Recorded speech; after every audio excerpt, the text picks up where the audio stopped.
Greetings and welcome to the Quest for Wisdom podcast, where we search for nuggets of wisdom from the lives of some truly amazing people. Today's guest is Beckie Stewart. Beckie is a renowned spoken word artist and writer in the Barcelona performance scene, having been published as well as winning multiple competitions. She is also a children's yoga teacher, a Swedish Masseuse, and an outspoken critic of capitalism. Her performances are often intense, gritty, and captivating, with an emotional punch. She is also part of what may be the only Irish-Brazilian post-punk spoken word band in the world, called Elefant Woder. You can check out Beckie and Elefant Woder on the links in the description, and I urge you to do so. I hope you enjoy my conversation with Beckie Stewart as much as I did. Welcome, Beckie, to episode number 10 of the Quest for Wisdom podcast. We finally reached double digits. How does that make you feel to be number 10? Pretty special, actually. I'm your biggest fangirl, so... Yeah, you are actually, I think, officially the biggest fan, having listened to the 3 episodes that are currently released at the moment. So that is a claim to fame as well. Yes, well, I'm glad that you recommended not to listen to them all in one go, because I said, I'll go for a walk and listen to these, and you're like, that's 6 hours. So. Yeah, that is 6 hours, so that would have been a long and arduous walk. But you are a poet, you are a spoken word artist. Those are distinct things, as I learned the other day. You are a child's yoga teacher. You are a Swedish masseuse. And you are a human being. Almost, yeah. Most of the time, I try. So I only found out just now about the child yoga, and I should say also published poet. And this is going to make you cringe, but that's my job. You are a minor celebrity in the Barcelona poetry spoken word scene. Most people have seen you perform, and you are the go-to person for these things. And I can see you squirming in your seat there. But it's true. So I'm throwing it out there. Thanks. I'll take it. I am dying inside. Thank you so much. It's very early in the morning to be suffering just like this. But you're welcome. Yes. So explain to me first about child yoga. How did you get into that? What does it entail for the children? Yeah, that's a very good question. So I started down this path of wanting to train as a normal adult yoga teacher. And I had an accident where I broke hairline fractured my coccyx in my back. It's not necessary to talk about how it happened. But yeah, so I was going down this path, and my teacher just basically said, there's no hope. You can't. And I was like, okay, well, this was kind of a dream for me. And she said, well, you could do yoga for the elderly. And I'm like, well, my grandparents are dead and I miss them, so that's an option.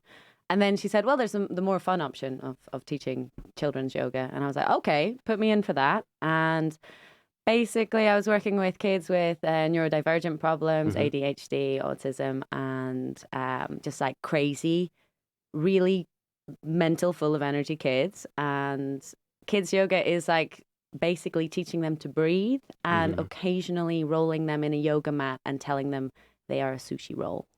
Okay. Yeah. And so how old are these kids? Between 3 and 10. Any older than that, they start to get a bit mean. So I get them young. Also, they're amazing. I feel like I've got this symbiosis with kids because I think I haven't quite, achieved adult maturity. So it's very, very easy to be like, we're going to be sushi rolls. And it's very calming to be put in one yourself. So I think we're like kindred spirits, Okay. Well, I'll have to try the sushi roll myself. But that sounds terrifying. I'm pretty terrified of kids. Why is that? Why is that? Because I don't think that my normal powers of persuasion would work. Because they're kids. And I'm terrified of, like, there's certain things that have been said to me throughout my past which have just stuck. And the person saying those things, they will have not thought twice about it because it's not a particularly important thing. But they're just like certain little sentences that can shape your whole life. Okay. And I'm terrified of saying one of those sentences and shaping a kid's life in the wrong way. I feel like I'm not refined enough at the moment yet to be around there speaking with kids. I have now had some practice with my sister's got 3 kids, had some practice with them, and I have to basically just try and not be myself and just say very basic things. Because you're scared of influencing them or saying something hurtful or something Anything. Like, you know, as an adult, if you enter into conversation with someone, it's like it's a fair fight. You know, and it's like whatever happens. You've chosen to enter that conversation. You've chosen to be there. That's your responsibility. But with a child, I'm like, what if I say something rude that I'm not supposed to without thinking about it? What if I say something that's going to like make them question their identity? Or what if I just drip some bit of information in them that's then going to like sprout out into something big or something like that? And I'm like, boo. I think you can divide that into 2 things. First of all, you said, I don't think my power of persuasion is strong enough. And I think kids are not there to be persuaded, and not in a like protect the kids kind of way, but that you can't negotiate with a child. Yeah, that's what I mean. It's not possible. So you have to set that aside, and you have to meet them where they are, which is like, I'm 3 times the size of this small thing that is so easy to be like malleable and to shape and to mold. And you're not doing a business deal. You're just like, how can we move through the world in a playful way? And you're not trying to convince the kid to act in a certain way or to adhere to any sort of regulation or rule that you've created. It's like, we're here doing a thing and it's fun, and maybe you'll hurt yourself, or maybe someone else will make you cry, or something bad might happen. You might experience something unpleasant, but that's okay because it's just an hour and you're going to be a sushi roll, you know? It's true. I did one performance for kids and it was horrible. It was like some people I met here and they wanted me to go and perform the, you know, Mr. and Mrs. Wobbly, the tooth poem that you said that. So I went to perform that, but this was like a kids school, you know, where they're like learning English as a second language, and they were between about 3 and 8 or something like that probably, and English is not their first language, and the poem's not complex, but it is for a 3-year-old or a 5-year-old or a 6-year-old. So I felt like I was just there, and it's quite long. I'm not very theatrical, so I'm kind of just there, like, really awkwardly. They're all staring at me, and most of them are bored, just, like, looking around, fidgeting and stuff. And I'm just like, oh, God. And I was meant to be on for, like, 10 minutes doing a few different things, and it was way, way, way, way worse than any other performance I've ever done in terms of how nervous I was. Yeah, actually, that is something that you need to keep in mind, is that kids are the harshest critics because they don't have this thing that adults do, that even if they don't like what you've done, they still are like, well, you did an all right job up there. You know, kids are just like, I'm bored. When are we eating cookies? You know? And yeah, that's brutal. That's a very long 10 minutes of torture. Yeah, I mean, I'm an English teacher, but I insist and bribe my manager every trimester, like, please, I don't want to teach the kids, because to read that level of boredom on people's faces for like 2 or 3 hours is exhausting, and it's crippling. Like, I absolutely feel judged by kids in that 100%. context. It's horrible. 100%. I did when I was like babysitting for my sister, I read them Mr. and Mrs. Wobbly to go to sleep, and one of my nieces, she liked it, and she was the younger one, but she liked it and she wanted me to continue, but the other one was like, this is boring, this is stupid, it rhymes, that's stupid.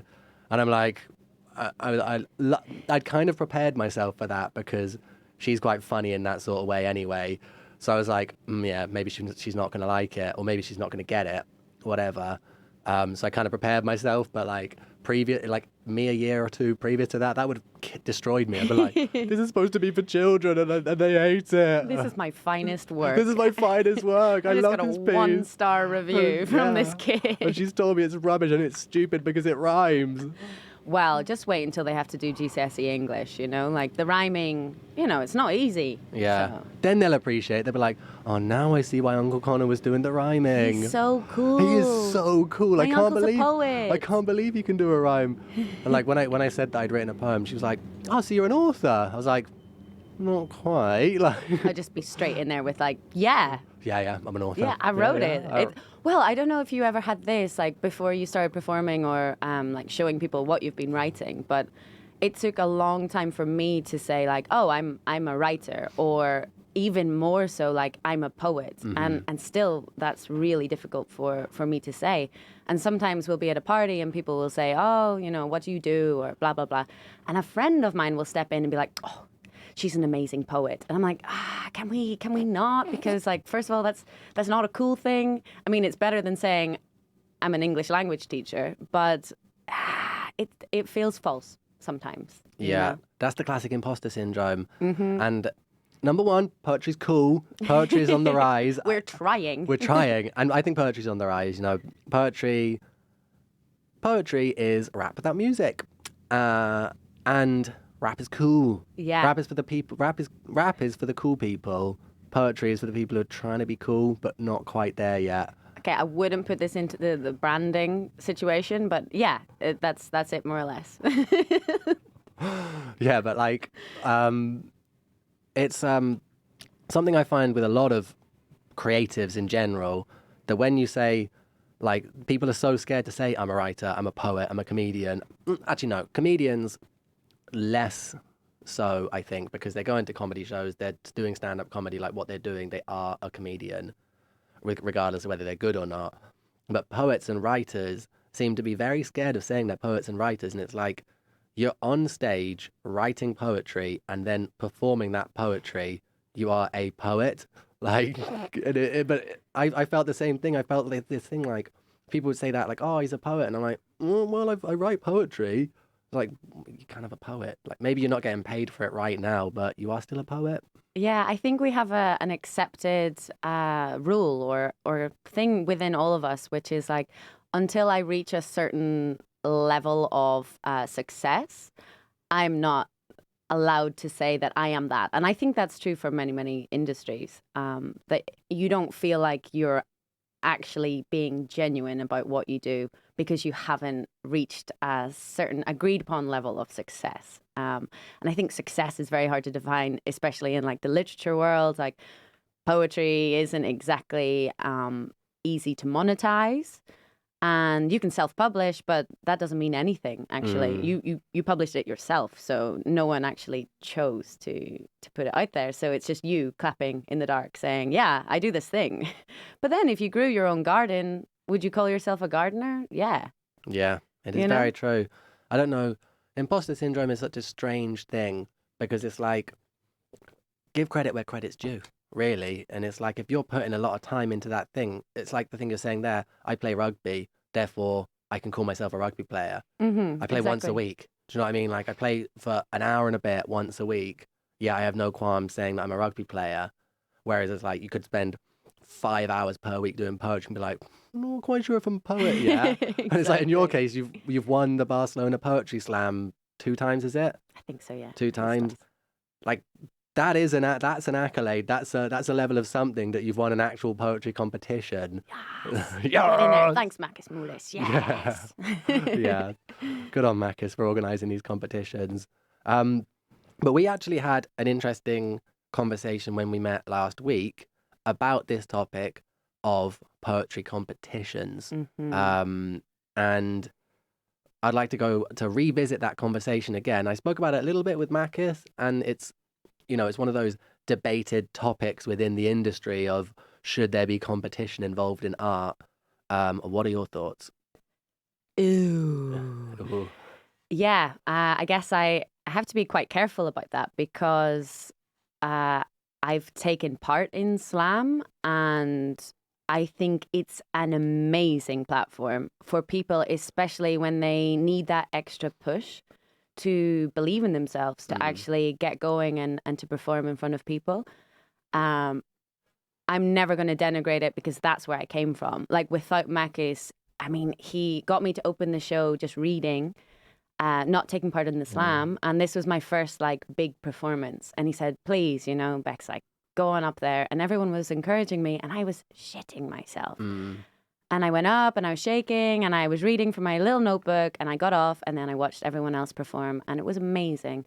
And then I thought, you know what, I've done it a little bit. I've kind of like put the tip in. So I'm going to come back and do it properly. And yeah, it really, really helped me get the self-belief and the feedback as well to continue to do it. However, I do think it is a dangerous path to only go down and do slam, if that makes sense. Like, I think if you are there and your goal is to win poetry slam, there's something wrong. Because I find whenever I won the first time, I started to write my poems for the audience. Yeah. And this is so dangerous because I think you mentioned it about ego, you know, and I was writing poems thinking, what will the audience like? What can be shocking? And you lose authenticity when you do that. And you start to think like, I'm really good at this. And it's very, very humbling to go up the next time and for a newcomer to beat you. I think that's so important. So yeah, to always do it with your feet on the ground and maybe not keep going back for those scores, you know? The people in the audience, sometimes they are there for the first time. They don't listen to poetry. And I've seen people come off and be devastated because they got a 4 or something.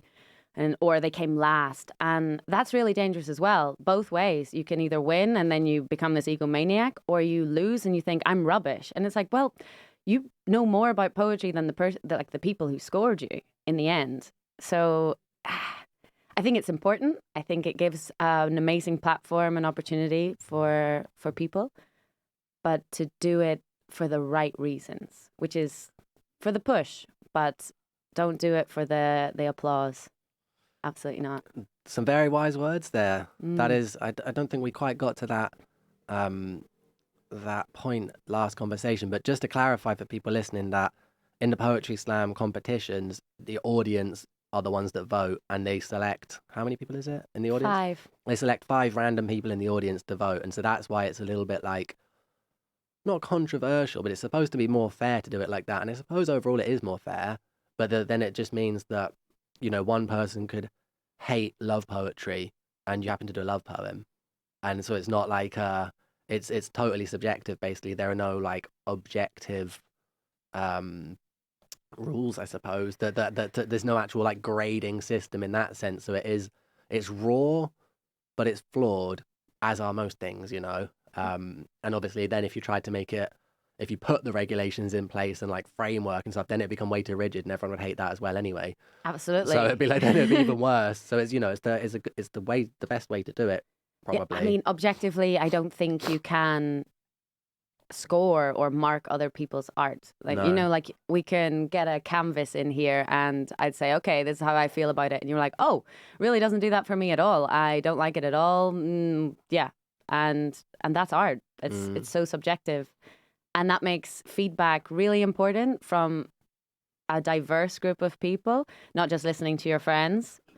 This can be not toxic, but you get into this echo chamber of like positive feedback, and critical feedback is what you actually need. Although whether you can take it or not is another thing. But yeah, the marking system is flawed. I don't know how you would improve it. I think right now that's the way that it's done. So continue. Yeah, I find it super interesting, just the psychology behind performance. And it's something I've been putting loads of thought before I started doing it. And then as I started it, then just like analyzing myself and my thoughts, and then analyzing all the people around me as they're performing and their reactions before and afterwards and everything. And it seems, and it makes sense, you know, it seems that the type of people that perform tend to be more sensitive people overall. The type of people who are going to be more affected by negative criticism than the average person in the world. And I don't know, that sensitivity, is it that being a sensitive person, then you're kind of more likely to be creative, or being a sensitive person, you need that way of letting some emotions out, and one of those ways is writing or music or something like that. So I'm like, what leads people into it, you know, in the first place? Like, what do you think led you into writing and poetry in the first place? Well, I think more generally speaking, we're very like symbol needing creatures. Like we need symbols to try and make sense of the world. And we might do that through language, literature, or writing. Someone else might do it through watercolors. Someone else might do it through cooking, or I don't know, that thing where they cut the hedges into fun animal shapes, you know? We need symbols. We need to make them, use them, and everyone has their own way of going through the world. I don't think poets or writers are more sensitive and therefore they need this release valve. I think everyone has a release valve, and it comes in different forms. Maybe we're more aware specifically about these like vulnerable alcoves of the world that we tend to always be talking about. But for me personally, I've been writing my whole life. Whenever I was about 6, my dad gave me this book. What was it? The Sheldon Book of Verse. And it's just a collection of like the old school poems. You've got Yeats, you've got like The Owl and the Pussycat Went to Sea, and in a beautiful pea green boat. Yeah, this kind of stuff, like your classics, you know. And I grew up reading that, him reading it to me. It's still in my parents' house with like no front or back cover. It's beautiful. So I grew up with literature, and then like I think, you know, I was quite a complicated teenager, and I was like 11 or 12 coming into this like high school zone, hitting puberty. I listened to a lot of Eminem. And the first sort of practice that I had of writing was I would take Eminem's beats. This is so cringy. And I would rewrite my own 11-year-old little girl writing over the top of Eminem songs. Can you remember any of those lines?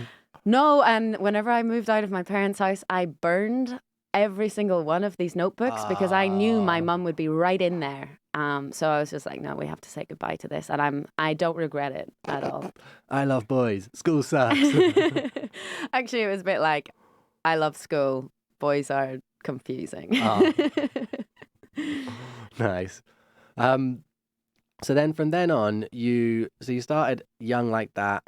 And then did your poetry career continue? Have you been continuously writing since then?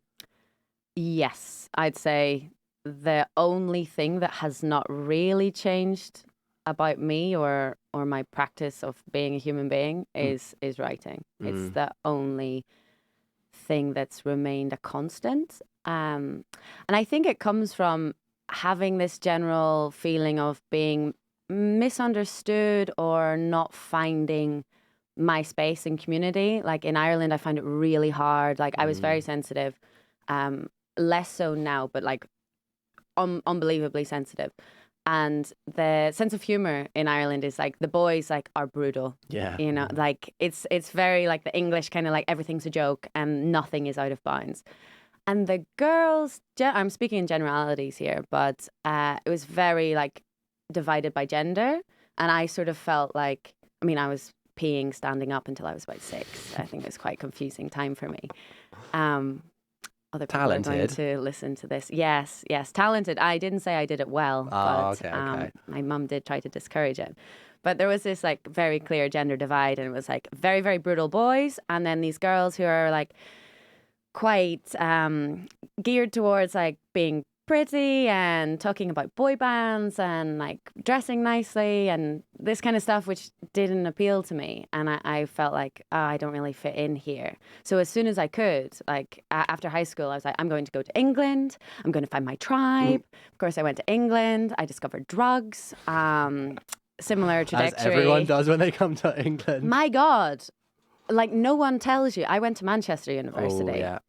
Like I thought it was normal. You know, we spent 3 years in this like kettle. It was absolutely incredibly destructive, and I didn't question it until I came out of it like 6 years later. Like, wow, that was really not the best. But I feel like I was always looking for community, and I think I wrote and kept writing to try to understand what it was all about, you know, like where do I fit in? Do I fit in? Am I ever going to? And I don't feel like I have anyone to talk to about that. So I just like talked to myself and made things rhyme every now and again. Oh, that's nice. Yeah, I think that's a big difference between Ireland and England. Like, I spent a fair bit of time in Ireland, and Ireland is always a little bit behind England, Oh, yes. with everything. So it's like drugs, from what I've seen, the majority of drugs and drug use has only come to Ireland in the past, like, 5 years to decade, I would say. There was always drugs there, weed and everything, but in terms of it being common on the same level as England, that's something I've only seen in the past less than 10 years, I would say. Much less than 10 years, really, 5 years or so. Whereas England, it was always like that from when I was like 12. Everyone around was taking as many drugs as they possibly could, including myself. And then, yeah, and Manchester is absolutely mental. And everybody just loves ketamine. And it's absolutely crazy because it was like you said, I was the same with the town I come from is very alcohol orientated, and then I played rugby, and that's a very alcohol orientated thing. And then half my family is Irish, and that's A very alcohol very alcohol oriented orientated thing, from a small little, very small place where there's not much to do other than drink. And then I went to uni, that's alcohol orientated, and then is it orientated or oriented? Yeah, I'm starting to think that myself, and I'm not sure. I'm not sure. I always get this wrong. Anyway, one of those two. And then I came to Spain, and I was here like doing a placement year here, and I carried on just getting absolutely hammered, blackout drunk every time I touched alcohol. And I just thought everyone else was weird because they weren't doing that. And then it took until I stopped drinking and looked around. And I was like, wait a minute, people from other countries, on the whole, don't do that. They just don't, especially girls. Like, you never see Spanish girls hammered. Yeah. Never. It's not French a girls, very common thing. never. German, almost never. Oh, I think even when they are drunk, you can't tell. Yeah, they compose themselves as much as they possibly can, and it's like Latin America, it's the same. You never see the girls drunk because they would feel so shamed. They would vulnerable for one and shamed. But then you go to England and it's like everyone is hammered, or Ireland, and everyone's just hammered. Yeah, there is a girl on the dance floor pissing into a pint glass. Yeah. Like, that's a thing. And that's normal, apparently. It's crazy. And I just never realized that other countries don't do that, and that other people have like my Latin friends and my Spanish friends here when I arrived, they would drink all night, but they would get, a bottle of beer, and maybe they would make that last an hour and a half or something like that. And so they would have maybe 10 bottles of beer or 10 little cans of beer, the small ones, over the space of 10 hours. Yeah. And so then they just have less than like a beer an hour. Yeah. And so they just have this kind of like steady level of slight tipsiness, but they're never sloppy. Yeah. No one's They're losing their house keys or sleeping with a homeless guy. No. Doing any of these things. And I was like, whoa, this is really bizarre. I can do this in a measured way and not be full of shame the next 4 days. Well, no, I never actually got to that stage. Unfortunately, I quit before that. But it took me a long time to get my head around that some people have a different relationship with alcohol. I mean, thank God, really, because we learn from those people coming from I'm not sure why England is the way it is. I know why Irish people drink the way they do. I'm not sure. I mean, it's just part of English culture, isn't it? But it's really nice to see that people can have that and do it in a responsible way. Like, it sounds a bit boring, but it's good to see. And actually, the problem is whenever you're with people who have the same sort of horniness for destruction, you encourage each other. And it's like, just one more, just one more, just one more. And if you have your friends all around you that are with that mentality of I want you to be fucked up with me because you make me feel better about doing this. Yeah. And I was that go-to person for many people. It was like, we want to have a sesh. Call Beckie Stewart up because she will say yes. And it wasn't until I turned 27 that I started to go to bed before the last person went to bed. Before that, I was always the last person, and I was heartbroken when the final person fell asleep. And I was like, oh, now I have to go to bed. This is depressing. And I moved from Manchester at 26, and everyone's like, you're never going to go. You're never going to go. I'm like, I have to go. If I don't go, I'll go home in a body bag. And my parents don't deserve that. They love me beyond my merit. I don't need to die for this. And yeah, at 27, I started going to bed at like 1 a.m. or 2 a.m., drinking a glass of water, waking up at 10, going to the gym. And I was like, wow, I spent my whole life being the last one to bed, and it feels so good to not be that person. Don't get me wrong, I still hammer the booze whenever, I have some free time, but it's really nice not to be in that space anymore.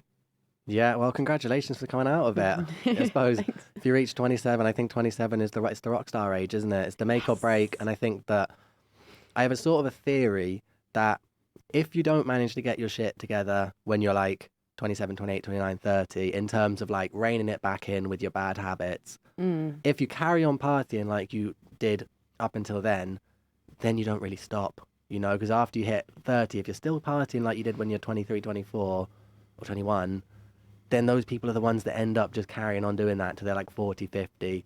And I think it becomes super difficult to like rein that back in, because obviously you're adding on more and more years of experience and like more and more years of like neural programming of doing these things. It just becomes harder and harder to unwind it. I think it's so important for people to try and at least kind of evaluate what they're doing and be like, maybe I could tone this bit down a little bit. Yeah, from a physiological perspective, it's pretty necessary. We're not bouncing back. Like, I don't know. I mean, I know you don't drink at all anymore, but if I have 3 beers, I'm going to feel it the next day, and I'm not going to feel super optimized as a human being, which is fine. I like to go and catch up with friends, but I do not want to waste days anymore just being this lethargic little sloth in yesterday's clothes, drinking coffee after coffee and smoking weed just to feel better again. But I think what you say about sorting your life out before those like late 20s, it's important also because of your social circles, because the older you get, for me anyway, it seems that the more difficult it is to build friendships. And you have to remember that if you start a new friendship with someone at 32, it's not going to be until you're 40 that is considered a really deep friendship, So if you're still going out and smashing it, you don't realize the superficiality of your friendships. They might not be. You might be like friends until you die. That's great. But I think whenever I said I stopped taking drugs, I had like a 4 or 5 year break.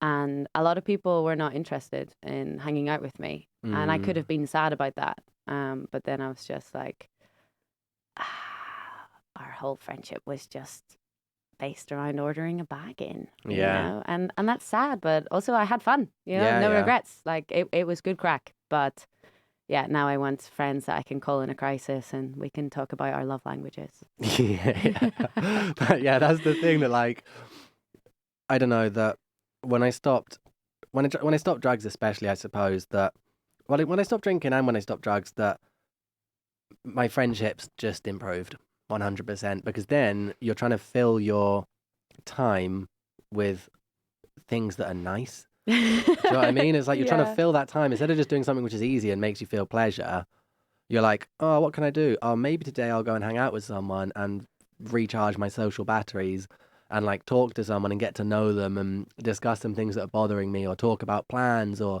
discuss projects, or, what have we got coming up this year, and like the exciting things that I like talking about.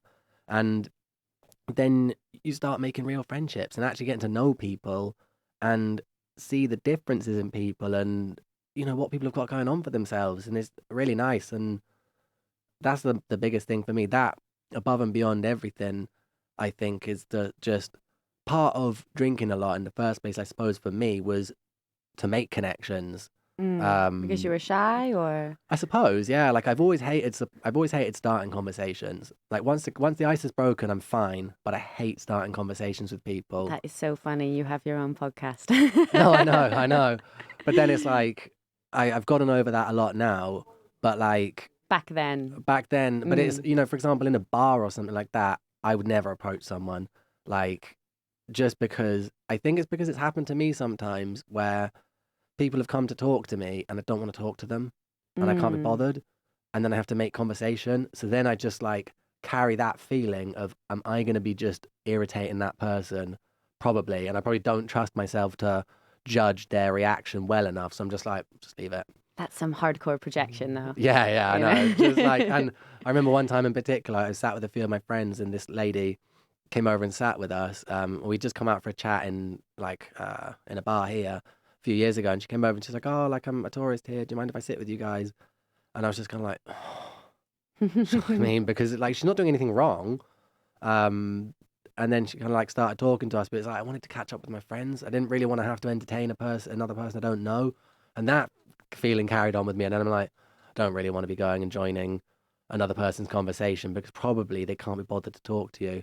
But then it's also nice at events like this, like the comedy events or poetry, or whatever, because people are generally open to talk. Absolutely. I feel like for a long time I was going to every comedy and poetry storytelling event in Barcelona and not really having any proper deep connections. Like no one you can call in a crisis, but I would go every Tuesday or every Thursday and I knew that I'd be walking into a room where I knew at least three of the people, Yeah. you know? And it's hard in Barcelona because it is so transient, and maybe whenever you get a little older, it's less bad because I think you are meeting more people your own age who are more settled. But definitely, whenever I came here 4 years ago, I met a girl. We were like, fell in love, best friends. And we spent every waking moment together. And after like 3 months, she was like, okay, I'm going now. And I was like, wow, okay, it's really hard for me to make friends. What are you doing here? Like, don't leave me. And even whenever I went out for the months after that, everyone's like, hey, where's Tamsin? And I'm like, she went back to her country. And I didn't recover from that for a long time. So I think people are lonely here, actually. And this is why you get random people coming up to you and saying, can I join your group? And I'm sorry, but I'm always the person that will be like, yeah, sure, you can sit with us. And most of my friends are like, Beckie, why do you do this? You always do this. I do have a weirdo magnet, and I do attract some curious characters. For me, it's always a story. But like, if you wanted to have quality time with your friends, I understand how that might be annoying as hell. And I've tried to be more respectful of the people who I do know and say, oh, your boundaries are you don't want this random stranger. And I still feel bad for them. Yeah. But I have to respect the people I'm actually friends with. Yeah, I suppose, and like, probably me now would be more direct and be like, sorry, not at the moment. No, like, no disrespect to you or anything, but I haven't seen these people for a while. I'd like to just chat with them. But then that's like, it's obviously an uncomfortable thing to say. I think I'd be fine saying it now, but then even the people you're with are going to be uncomfortable by saying that, because most people wouldn't just say that to someone, because it's like kind of like polite with saying "fuck off," you know. It's and that person, I know I would feel bad because like I know. Well, maybe they don't. Maybe they don't have an issue just going and chatting to people. But yeah, you're right. People are lonely, and it is. I think that Barcelona is a very difficult place to make friends. You have to be part of some sort of scene or some sort of, I suppose, like sport or hobby or something. I suppose that's how you make friends in general. But like to go chatting to people in bars, I don't think this is the place for it. There's plenty of places which are a million times more welcoming. Yeah, no, I think bars are they're fun, but they're not a place where you go to make meaningful connections. Like I can't think of one single person who I'm still close with now that I met in a bar. I think it's not the like shared interest. It's the most cliched thing in the world, but if you are feeling stuck and you like, I didn't feel like I had close friends in Barcelona for 2.5 years. You know, I felt really stuck, and I was going to poetry. I was going to my hobbies. I was going to my hobbies. I was hobbying. I was hobbying hard, you know, and still like I had a really really shit moment in the January just before COVID, actually. Whenever you have perspective of like how hard things are going to get. But I had like complete mental breakdown, and I went through my phone list and I literally had no one that I felt comfortable to call. And I did the thing that I promised myself I'd never do, and I called my mum FaceTime. Oh. And I was just like sobbing And she was like, of course, you know, Irish mammies, come home. Yeah, Come home. I'm like, well, that's not exactly the best advice you could give me. So, you know, hobby hard. Don't call your mum when you're at your lowest nadir, and keep on keeping on, really. That's the best thing to do. Yeah, like that's the funny thing about mums, isn't it? That like we want to call them, but then ultimately it's not generally a good idea because it's just going to make them worried, which then makes you worried that they're worried. And then you it's feel like, bad. Then you feel bad because you've called them. I'm like, right. I spoke about it with Marcus that like, from my perspective, mums want to hear about your relationship and if you're happy in love. And so that's what they care about, really. And dads want to hear about work, career stuff, work, careers and stuff. And and so now I know that, and I'm like, talk to my dad. I'm like, how's your career going? My career's going like this. You've worked out the magic key. Yeah, hopefully I'm going to be successful soon. And then my mum will be like, how's Emma? How's Emma's career going? And I'll be like this, like that, blah, blah, blah. We're happy and all this. And she'll be like, oh, great. And then it's just like, okay, that's the dynamic that we have. And that's fine now that I know that. Yeah, Like- that's it. We expect so much of our family. And the reason why it fails us in many of our stories is because we ask too much of it all of the time. And to know that your own dad is not going to be emotionally open to talking about like a breakup or, I don't know, feeling worthless at your job. I don't know, like, okay, so I don't speak to my dad about that. I can speak to mom about that, or I can speak to my best friend.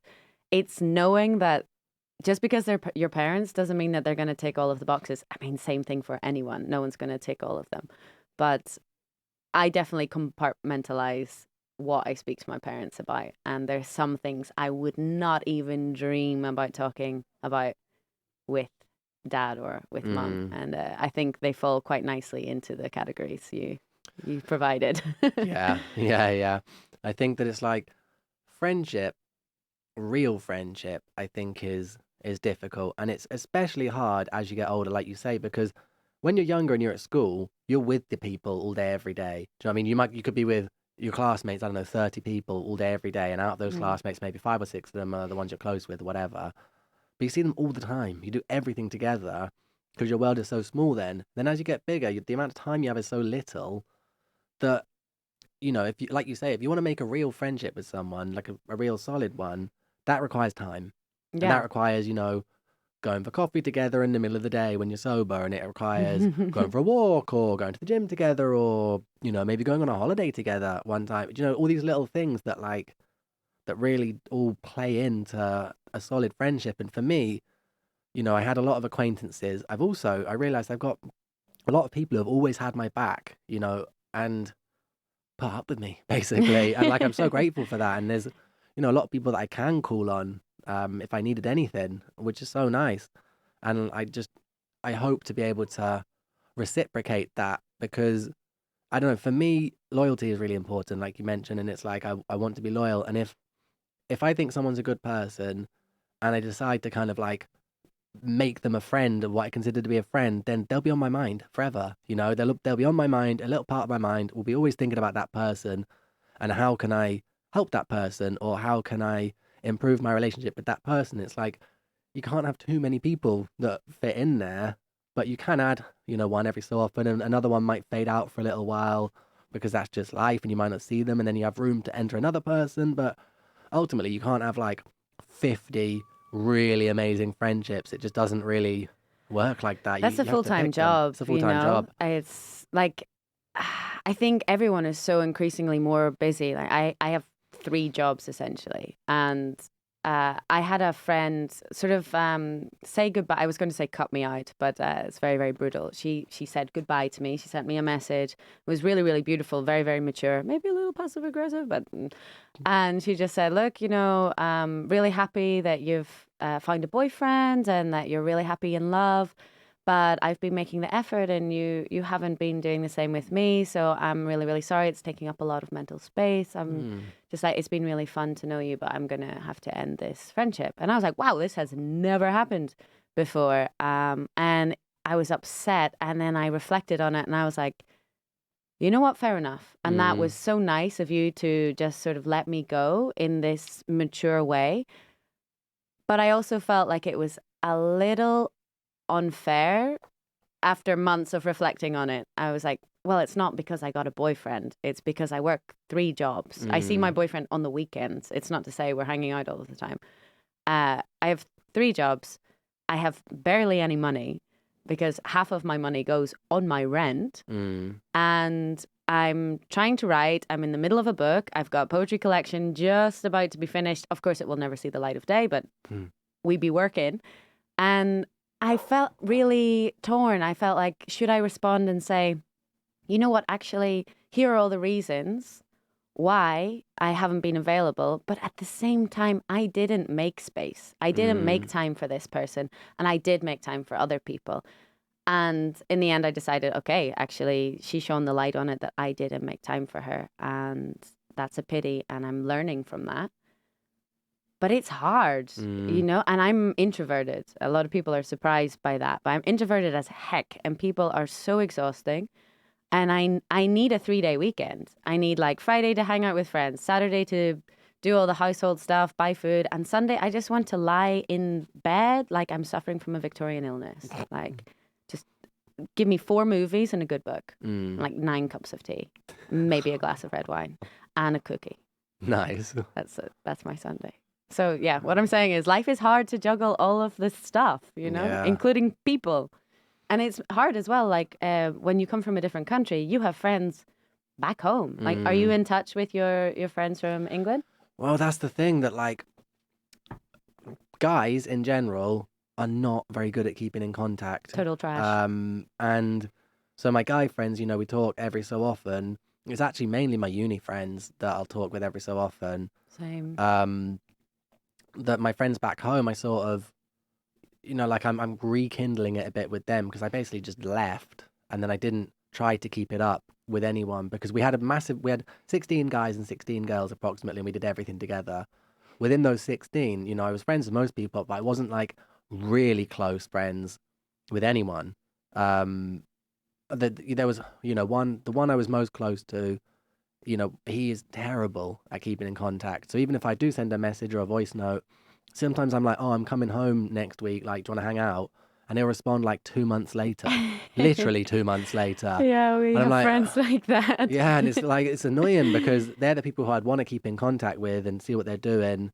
But it's they don't, you know, and do you hold a grudge against this kind of behavior, or do I you used just to. accept it? I used to. Now I don't, because now I used to be really glued to my phone and really like always talking to people on my phone.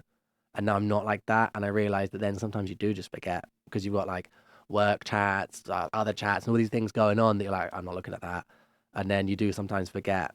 But staying in contact is really difficult. And, you know, I want to just, there was also, I didn't go home for like 2 years. So I didn't see loads of people for 2 years. When I go home, a lot of people don't live at home anymore. They live in London. So then I have to make the full on effort to go there. And I'm doing that now. And it's really healed a part of me.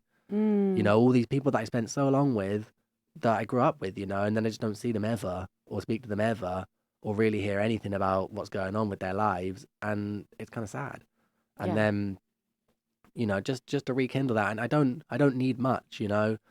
If I can see them once every 4 or 5 months, that's fine. You know, like I went back at Christmas, New Year, and I saw like so many people, and it was just so nice. It was so nice just to see everyone all in one go, basically, on Christmas Eve on the Friday. It was amazing. And I felt like, again, I felt like a little part of me had healed, you know, and you're just reconnecting with people and you're just seeing that people are okay. And everybody's like, pretty much everyone is happy with what they're doing. Most people are in some sort of stable relationship, or they've just, you know, come out of one and they're like single for a bit and they're fine with that. And it's like most people are on some sort of career path that they're happy with, and just, you know, seeing everyone's okay. And like that, flowing. everything's flowing, everyone's fine. You don't have to worry about anyone. But, you know, ultimately, as a friend, I would hope that people can feel they can reach out to me, you know, and that's something that's important, that I would hope that people know that if they need something, that I will always do anything I can to help them, because that's what a friend does, in my opinion. Yeah, absolutely. And I think that becomes difficult to do the longer you go without talking, you know? like I have a very, very, very good friend in Manchester, and we speak maybe 3 times a year, you know. She's sort of FaceTime adverse, and I work with the computer. I'm in front of Zoom all day, and I'm quite like phone adverse at the best of times. And sometimes I do a little push, and I'm like, hey, maybe we can schedule a call. Like, it doesn't have to be FaceTime, just like, you know, the old fashioned way. And it's quite difficult, and it gets cancelled, and it's just a phone call, you know. But she experiences anxiety from it, and whenever she cancels, I feel a little relieved. Yeah. You know, and this is, I don't know if this is a millennial curse, but I really do feel like very, very happy when people cancel my plans after I'm being like, yes, I need to keep my friendships healthy, and then it's like, oh, sorry, I can't make it this Saturday. I'm like, yes, a day for me. Yeah, You know? it's weird, isn't it? That like I used to be so buzzed about seeing it. Well, I used to hate being by myself, basically, and I used to be so buzzed about just doing anything and just being out and just not being alone. And now I'm quite the opposite. Now Yeah. I think it's because I've got so many projects and so many things I'm doing that when I'm alone, I'm like I could be doing millions of things right now. I'm never bored for a second, but I'm like. If I'm with people, sometimes there's always back in my head. I'm like, oh, I could be using this time for like advancing my projects. Yeah. Is this 2 hours with this person gonna bring me an equivalent like gain in life as these Now 2 hours? And that's a this terrible thing to is think. such a dangerous It's hole so to fall terrible. into. I'm guilty of it as well. Like sometimes I'm like, should I read my book or should I go to the gym? It's like, well, reading a book isn't gonna get you a booty, so Yeah. get up and walk. But I've fallen into this trap of like, should I go and have coffee with this person who I haven't seen properly in 6 months? Or should I just stay at home and like research some article that I want to write? And of course, like the second one is more beneficial to my productivity and to my concept of self of like, you're a writer and you're writing.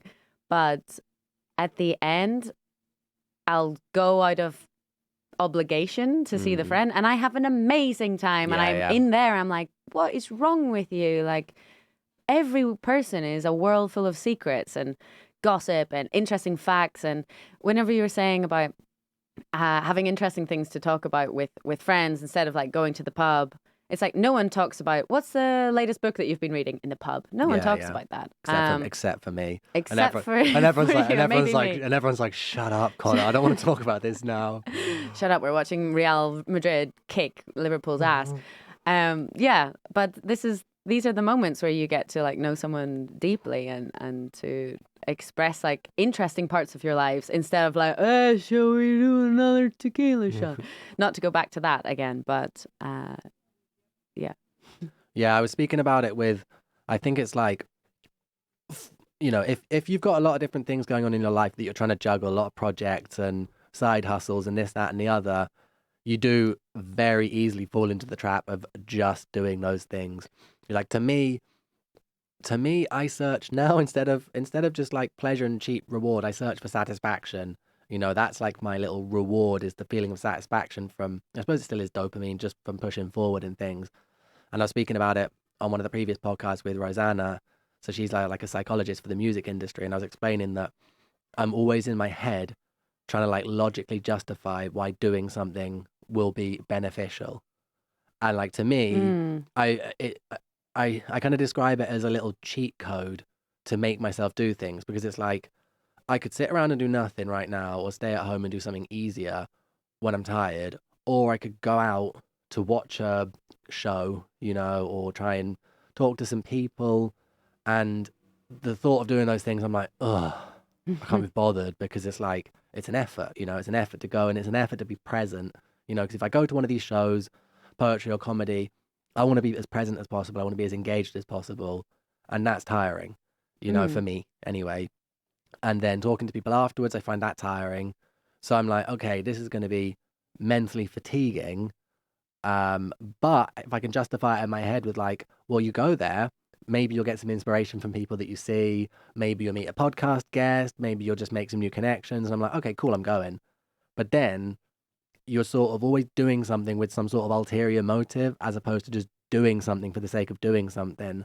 And it's like I'm very aware that I can kind of push myself into a little trap Mm. you know, of like being almost blindsided, and because it's the journey, isn't it? It's not the destination. You're supposed to be enjoying the journey and being That's present, and that's what they say, you it's what they know. say, but you have to have one of these little goals in mind, I think. I think Western culture, especially, is very, very well. It's hyper individualistic, and these little mini goals are. We're a system. We're just a computer program, and I think like, okay, you can have this treat when you do this difficult Yeah, task. Like, yeah. it sounds sad, but actually, it works. You know, we're capable of many, many things. Reprogram your sleep habits. Give up some bad addiction that you have. Like you are capable of everything. Mm, But you have to treat yourself like a machine, and yeah. that's a little bit sad.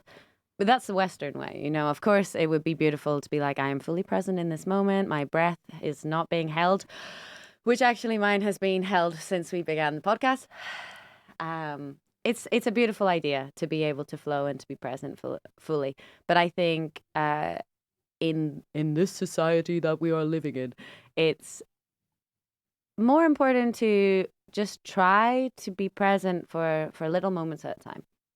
And, Yeah. you know, even if you spend like 5 minutes completely entranced by someone performing, or you're scanning through your groceries at Lidl and you're talking to the person beside you and you're really listening to them, and like those really mundane things that just like practice your attention, that for me is way more feasible than spending 24 hours conscious in my body, not dissociating. I will die if you ask me to pay attention to everything. I will be so overstimulated. You Mm, know, I can't go into a noisy bar like without freaking out a little. So, yeah. like, no, you want me to pay attention to all of that? I'm going to pick the thing I want to pay attention to, and let me be okay with that, please. Yeah, it's a valid point. Um, it's like you want to be present, but you also, like you say, you don't want to be overstimulated. You want to be choosing where you put your attention. And for me, it's like I suppose that I want to always like we're saying, we spoke about it a little bit last week, that treating yourself like a robot, you know, and for me it works really well. I'm just like I try and dissociate, which I suppose is not a good thing, but I try and just think of my body, my vessel, as something that's just wandering around doing stuff, and someone on the outside is controlling it, you know, and I'm just like, okay, the body needs me to do some sleep now. I'm tired. The body needs me to do some body scan meditation.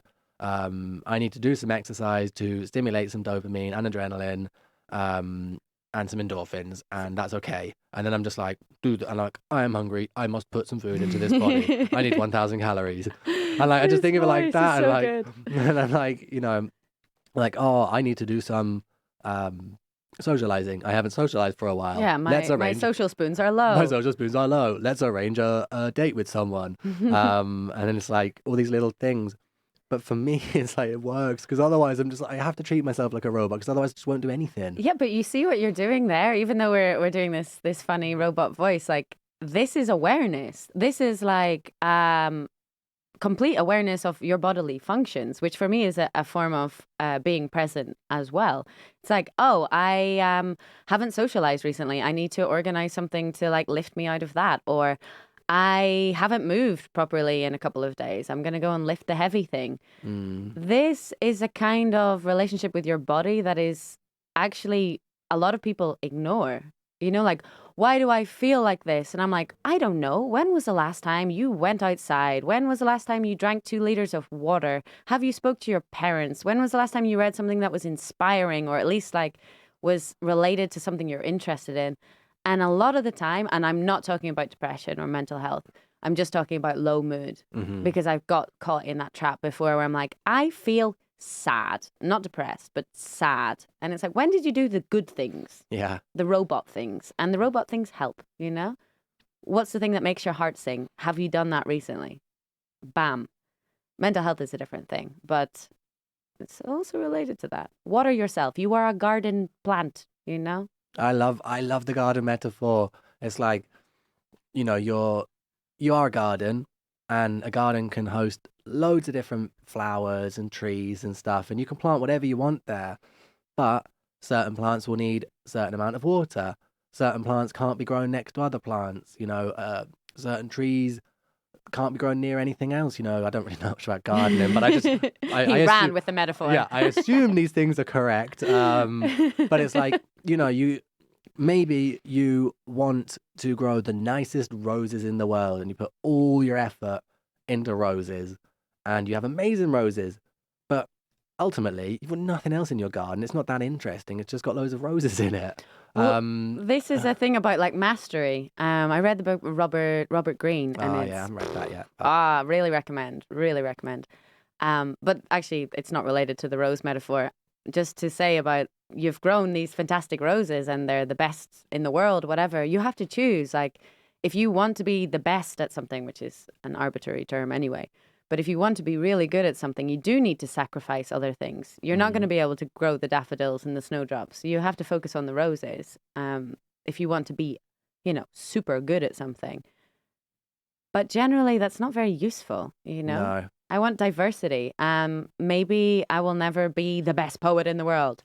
I'm not willing to make that sacrifice to be that, I would rather have a well-rounded, mediocre life in which I give and receive love and I'm kind and make enough money to like just survive whilst at the same time making art. That's really all I care about. And if that's like a garden that has a few weeds in it, but more or less there's lots of color in there, this metaphor went on like really hardcore. Yeah, I love it. I love it. How does your garden look? How does your garden look? Have you de-weeded some stuff? Like, are there loads of roots and rotting flowers somewhere that need to get out? And it's just so important. And it's these little kind of like metaphors like that maybe it's because I'm a poet, I don't know. But like they help me. Like when I hear things like that, I'm like, okay, it changes my perspective on what life is, and where you need to put your energy. And you can choose where you want to put your energy. It's totally fine. But you need a certain amount of energy for certain things. And if you want to take on a new project, okay, that project, maybe that's going to take me 2 hours a week. Do I have 2 hours a week? Or am I going to be given it? Because if you take on that project and you do 20 minutes per week, you're going to have an hour and 40's worth of baggage on you that's like, oh shit, I haven't done that. And like, I tend to want to take on more things all the time. And because I just get excited about them. And it's really hard to juggle. However, I would say one of my biggest focuses in life is self-mastery, and being able to manage my time so effectively and know exactly about how and when to sleep and how to recover and how much energy I need and how much exercise I need and all these different things, because then, to me, life is sweet. And I had this debate with my mum a few times about, mastery in one subject versus jack of all trades, she was like, no, but you should just put all your effort and become really good at one thing. And I'm like, I think that's sort of an outdated, I mean, yeah, because jack of all trades. Wow, jack of all trades. It's really hard for me to say with the Irish A's. It's a really derogatory term. I realize, especially like coming from our parents' generation, it's not jack of all trades, not master of none. It's a negative thing, but it's like, well, I'd rather be able to do a little bit of everything, no? Yeah. And I suppose it depends on the person, because you need everyone in life. You need society. I'm a strong believer that there is a place for everyone in society, including the worst people. The most bigoted, most racist serial killers. Like, they have their place because they set the benchmark of that is the worst possible thing that exists. Don't go towards that.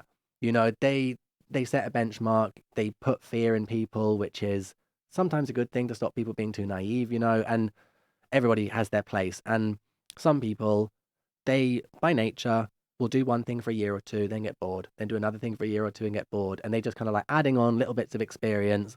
So they know a bit about a lot of things. But then you also need the person who is obsessed with wood. Oh, God, yeah. They love wood and they find the best type of wood to use for everything. And they know everything there is to know about wood. No, we need these or- people who are aficionados. Like, yeah, they're absolutely. just totally obsessed with like the smallest things that are so insignificant to us, but to them they're like their world. Absolutely. You know, when people say, like, you probably get this after you've performed, like, people come up and be like, oh my God, that was so brave. And I'm like, first of all, that makes me feel like I overshared and now I'm full of regret. So please never say that to someone. I think that's so brave is like not a good thing to say, in my opinion. But I don't think it's brave what we do. I think being a firefighter is brave. Revolutionary activism is brave. I think one of the bravest things that you can do is to devote your life to something like wood or I don't know, an octopus, and find out everything there is to know about this type of wood or this octopus, or, you know, like people who literally give their whole lives to study one small little thing. I think that's brave, and I think that's like a huge sacrifice to everything else. They say, this is the thing I care about, and I'm going to explore it and find out everything. And if it's useful for humankind, amazing.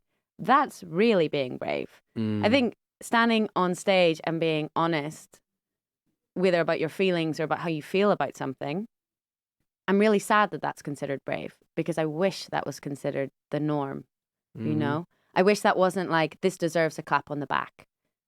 No, there are really, really brave things out there. Standing on the stage and being like, this is what happened to me and I've made it rhyme, or I've actually intricately inserted a poetic technique in here and it's full of metaphors. This is beautiful, yes. But that for me is not real bravery. Real bravery is devotion to science or saving the planet, which is just burning up, isn't it? I saw the news this morning. There was an earthquake in Wales. Really? Yes. What the hell is that about? That The is end pretty is weird. nigh, Connor. It's coming, and we're here writing poems about it. Yeah, true. There will be some great poetry that comes out of the apocalypse. Part of me is excited for an apocalypse just to experience it. Interesting. Yes. But Let's in open fairness, this can. like in fairness, something has been. I suppose there's just something so beautiful about destruction. Imagine knowing you were there at the last moments of the earth and dying knowing okay. A nice perspective. that. And I suppose maybe then you wouldn't get FOMO because you'd be like, I'm not missing out on anything because there's no more world. So after I die, there's literally nothing else. I'm not missing out on the rest of human evolution. Okay, I'm not going to see Kanye West's new album. Like, I don't care because it's not going to exist. Yeah. You know? Yeah, Perfect. exactly. Like, I don't know why I used Kanye as that example. Like, this guy is a heretic. But okay. Okay, interesting that you get to see the end of the world. I don't know. This reminds me of, I don't know if you've seen Tear Along the Dotted Line. It's an Italian series. It's a cartoon on Netflix, basically. And the main character is this guy Zero, and he's like an anxious, paranoid. He's a ridiculous human being. I hardcore relate, like hardcore. It's a little bit frightening. And there's a scene, and he talks about the apocalypse coming, and he's sort of like in his late 30s, and he's seeing how his friends have developed their lives, their careers, family, relationship, and he's sort of like stagnating. He's stuck in the past, and yeah, he's a total mess, basically. And there's a scene where he says like, oh, you know, my whole life I was just expecting this like apocalypse to come and save me from the fact that I haven't really done that much with my life. And this was, for me, was so beautiful because, well, it wasn't beautiful, it was heartbreaking. But I was like, wow, I've kind of been like teetering and like tiptoeing through my 20s. Now I'm like 32 in a couple of weeks. And you said like, oh, Beckie, what are your accolades? And I'm like, wow, that's really intrusive, this question. And it's important. But when you start to reflect on your life and you're like, this isn't really what I anticipated for myself. And maybe if an apocalypse came, I could use that apocalypse to say to my extended family, this is why I'm not married, or I don't own my own house, or I don't have babies, because the apocalypse is here and I knew it was coming, so I didn't try. And that's scary, because it makes you realize that you're only doing things to look successful for other people. And as soon as I realized that, I was like, oh my God, the weight has been lifted. I don't need to be anything. This whole world is absurd. We could be in the apocalypse tomorrow. And I don't need to be redeemed from not owning a property. Yeah. You know, I don't need a redemption arc to explain that. It's like we were born in a really difficult time. And all of our generation and the people who are coming after us, it sucks. So I, for one, welcome the apocalypse. I'm a recovering nihilist. Now I'm just I like was about to say hardcore into absurdism, and I'm really just enjoying this short time. But who would you bring into your apocalypse bomb shelter if you were to build one? Elon Musk. Elon Musk, really? Tell me why. Because, I mean, if you're going to be in an apocalypse, then most things are going to be destroyed, and you're going to want someone who's very good at organizing new things. New things. Okay, but the internet's going to be down. Like, we're not going to have... Yeah, but he's an engineer. Is he, though? He's a a piece of ham. He looks like a piece of ham. I've got to say, I've been a musketeer. I know, I don't really use Twitter. There's no handle on the inside of this room. I'm scared. No, I think that in terms of he's built himself to the richest man in the world. I don't know if he currently is, but he spearheads several insanely successul and cutting edge companies. He has like 5. He's the CEO of 5, right? Yeah, he has the Boring Company, which I don't know how far along their journey is, but it's a great. Well, I mean, it's an idea. It's a pretty revolutionary idea if they manage to make it viable. You know, he's got Tesla. He's the first person to be able to commercially manufacture a feasible electric car, which people have been trying to do for ages. You know, he's got SpaceX, where he's managed to put a rocket in space, and he's managed to make a self-landing rocket, which nobody has ever been able to do, and do it at a fraction of the price. You know, he started PayPal. Useful. I'll give him that one. So I mean, like all these things. Like I think he sold PayPal when he was in his 20s. And like all those things, you know, like people can say what you want, and I know now he's gone a bit wild and he's like saying a lot of strange things. I mean, he's not mentally well. He's not mentally well. He's not. Exactly. I did say he looked like a piece of ham, and that's maybe not fair. But I think he's going to be in the news for some mental issues. I think. I mean, he's pushed himself too hard, and Yeah. I think that, you know, we have a lifespan, and that's probably genetically programmed into us, and you know that maximum lifespan for us. Say my maximum lifespan is 100 years. My decisions then, and the way I live my life, will affect that 100 years and will knock time off it. Maybe your maximum lifespan could be 110 years, and your decisions. Oh, don't give me more. Yeah, and your decisions, Happy but it's like that. But if you don't sleep, you will die young. That's it. Yeah, You'll die young, and in one way or another, it'll be cancer, it'll be heart problems, lung problems. But if you don't sleep and rest, you know, the 7 or 8 hours that virtually everybody needs, you're knocking time off. You end up with Alzheimer's, you end up with dementia. Oof, this is something that I think about a lot. Alzheimer's. Yeah, Me too. actually, Me too. this sounds, I'm not, you know, until I got to 30, I don't think I was a hypochondriac, but now that I'm, you know, seeing wrinkles and stuff like this, I'm like reflecting on my own mortality, and my dad is a very big reflector on mortality, and I see him suffering a lot, even though it's like we're all born and we know that this is like the one guaranteed thing that's going to come for us.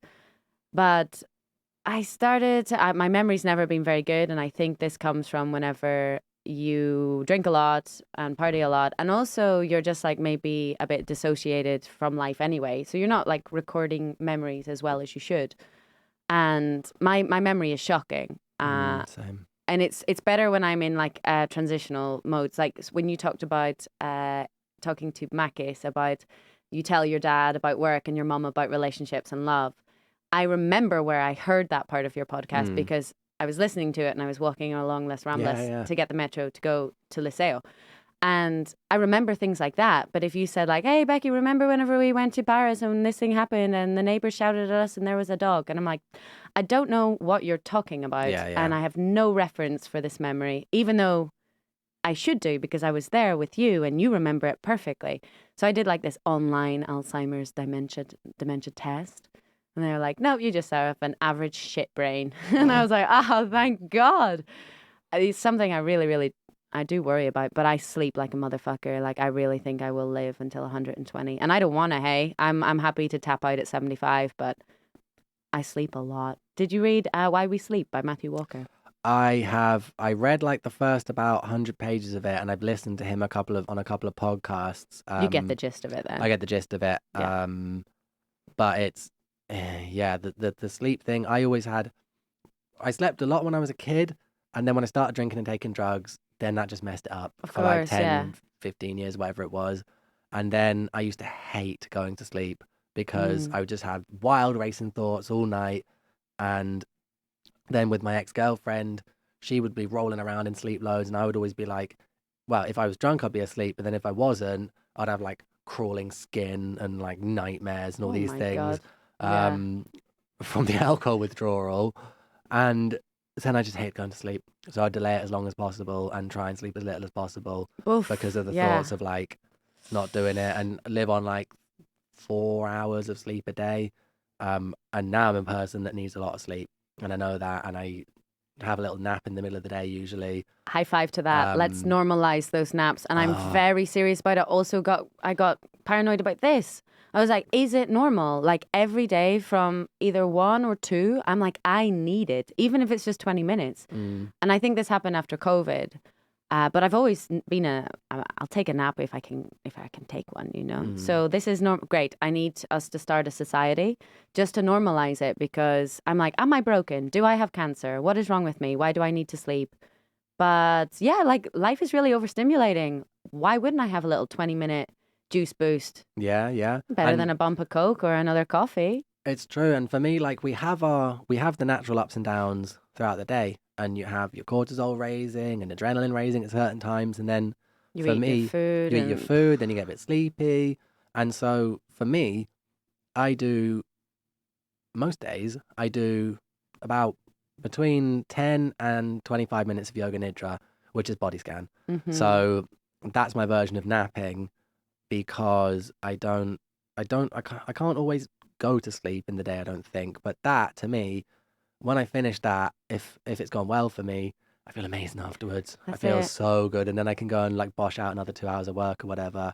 But I was listening, even yesterday, I was listening to, what do you call him? The name slipped me, but he's the guy that's from like Kurdistan, the Russian Kurdistani guy who beat Conor McGregor in the fight. And I can't remember his name. Oh, wow. What's his name? Kaleem or something like that.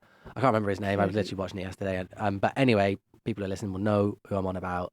You know, he's dedicated his whole life to fighting, basically. And they were saying, you know, what's his he was talking again about this mastery. They were like, you know, what's your secret, blah, blah, blah. And he was like, look, if you want to be the best, you have to train every single day for hours. You have to do the same things every single day. And he was like, for me, I sleep in the middle of the day, 2 hours every day. He's like, because if I'm doing hard training, wrestling for an hour in the morning, then I need to rest. And then I can train again in the night.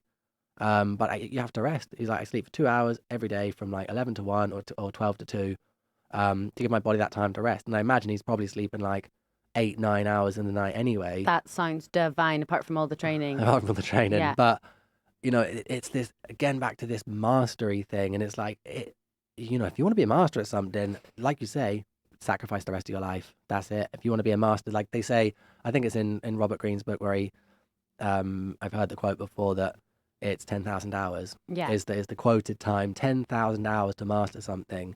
That is 3 hours, more about like 2.8 hours a day for 10 years. It's a lot of That's a lot of time. Well, that's why being a master is so revered, you know? Like I want to be the very best. Okay, no Pokemon references, but it takes a long time to be exceptional. But actually, if you are consistent with literally anything, you know, I hairline fractured my coccyx, okay? Like that means I couldn't actually lie down like on the floor with my back. Like I couldn't lie down flat. And, you know, consistently going to yoga classes for 4 or 5 times, even just a month, because at the beginning I couldn't. It eventually it got better, and now I can go to the gym 5-6 times a week, and everything is fine. I'm probably fitter than for sure, I'm fitter than I've ever been. And that's just consistency. And I think if you want to be good or even great at something, 80% of that battle is consistency. Yeah. You know, to be great it's possible for anyone who has the privilege of like time and perhaps a little bit of money to put into that. But to be exceptional, that's you choose your thing and you smash it for those 3 hours every day for 10 years. Like I can't think of anything in the world that I would want to do that much. The only thing I feel passionate about is writing, and I don't want to do it that much because I'll go crazy. Yeah. And it's like the thing that changed my perspective, and I don't know if it was from Robert Greene that I heard this, but I can't remember where I heard it anyway, but at some point my perspective changed, and I think it was when I started I think it was because I read about the 10,000 hours, and I was like, okay, like an hour a day, that's going to take you like 25 years to get 10,000 hours. Oh God, yeah. Or like 26, 27, Didn't something do the like maths, that. yeah. Yeah, it's like that. And I was like, okay. And I was like, all right, but 10 minutes a day, that's 60 hours a year.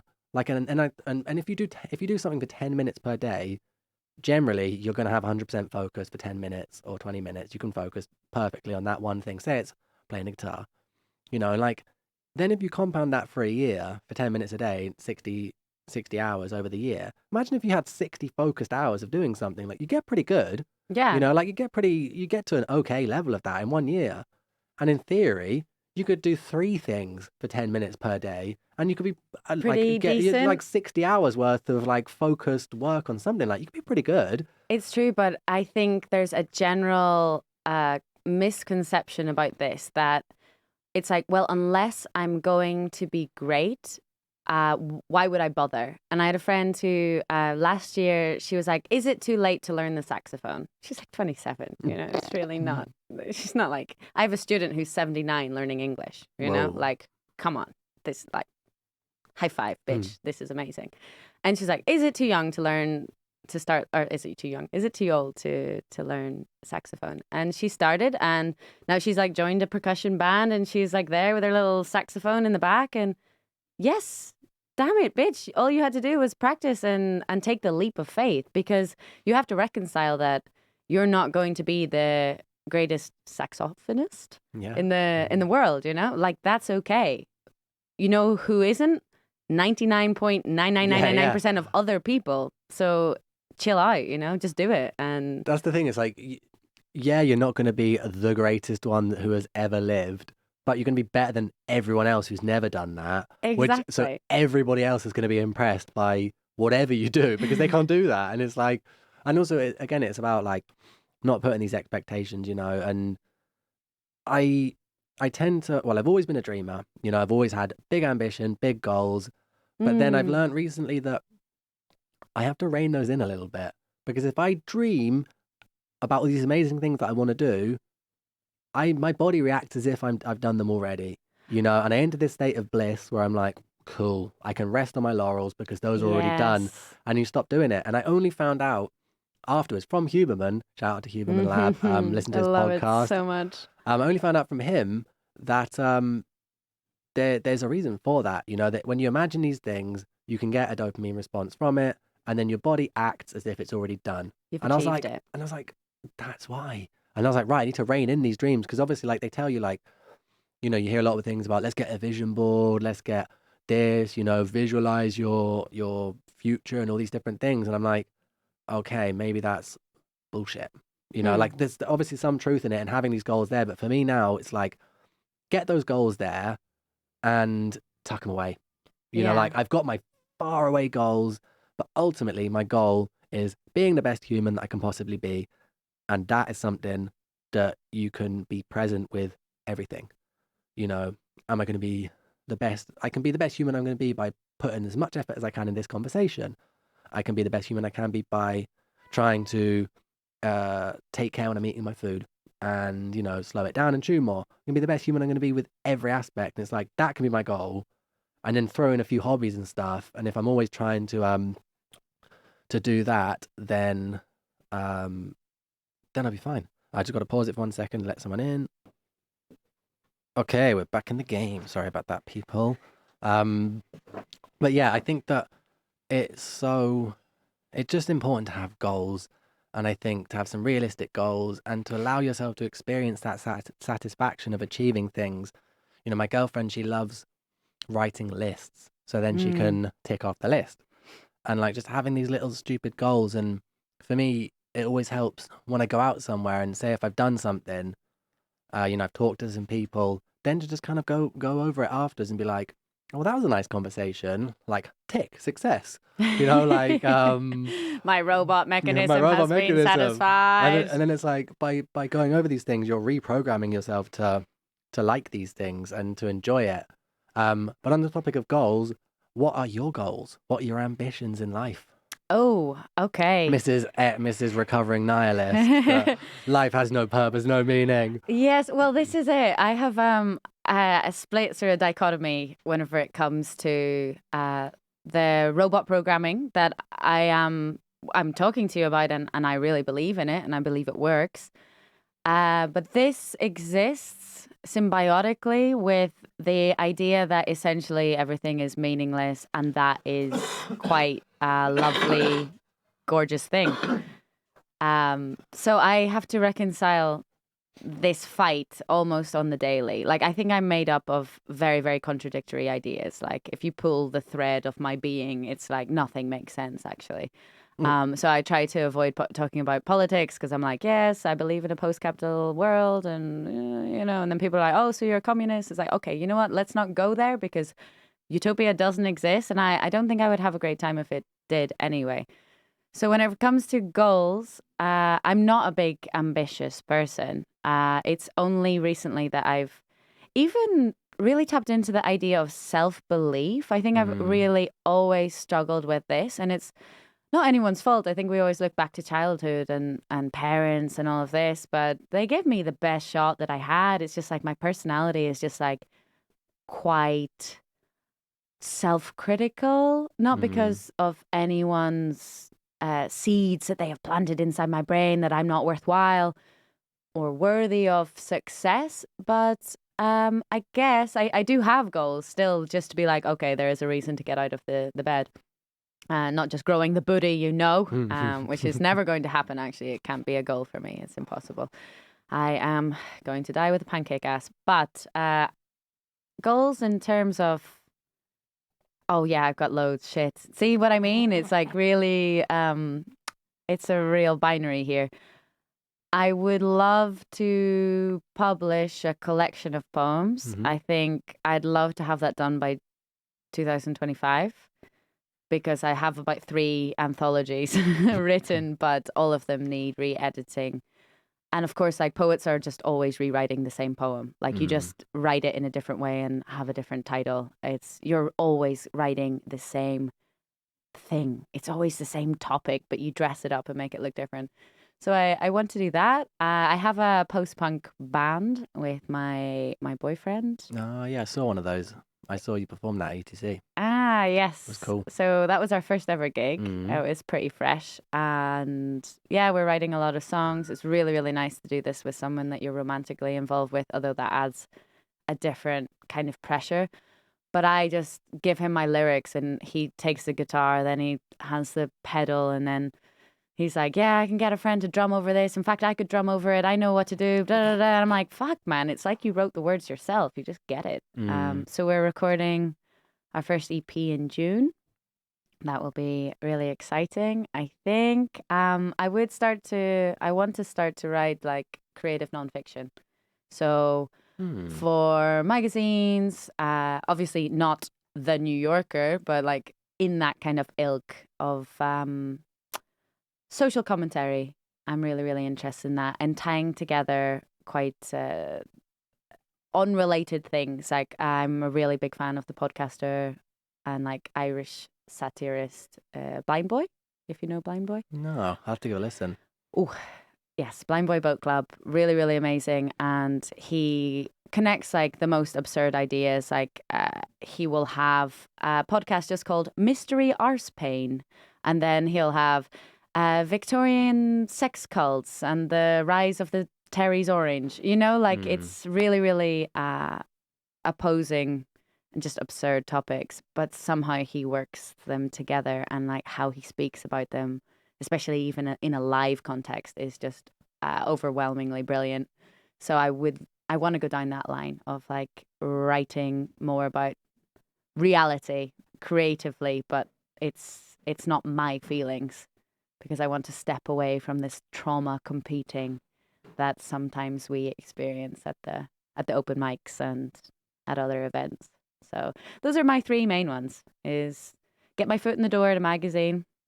I don't have a portfolio, but I think once I get in and someone says, "Hey, can you write about that?" I'm like, "Yes, I can." I don't really have the direction myself, and that worries me. But I think if I get the ball rolling, I can do it. And yeah, more poetry. I need to perform again. It's been a hot minute. I would love to connect with an audience and do that, but I am very, very wary of. Sometimes there's this idea of poetry is standing on the stage and talking about your feelings, and that's not what poetry is. It's when you have crafted something artfully with a technique and with an intention in it that is authentic, that isn't trying to make an audience cry or feel joy, or yes, you can transmit those feelings, but it irks me, and maybe this will come across as a little elitist, and I'm aware of that. But standing up and reading your journal entry is not poetry. That doesn't mean that there's not a space for it at open mics. Absolutely. Like, yeah, go for it. But don't call it poetry if it's just a page out of your diary. That is not technical. That is vulnerable, and that's amazing. But if I have to hear the terms shards of glass and like heartbreak ever again, no, that take your feelings, write about them artfully, and then you can call it poetry. But do not read me 3rd of May 1998 what you were feeling. No, turn it into something beautiful, and then come back to me. It's a very valid point. That's my rant. Yeah, no, I'd never really thought about it before, but I know exactly what you're talking about, where sometimes someone will read something off and then kind of like, I don't really, I suppose, see what you say. I don't really see how that's poetry.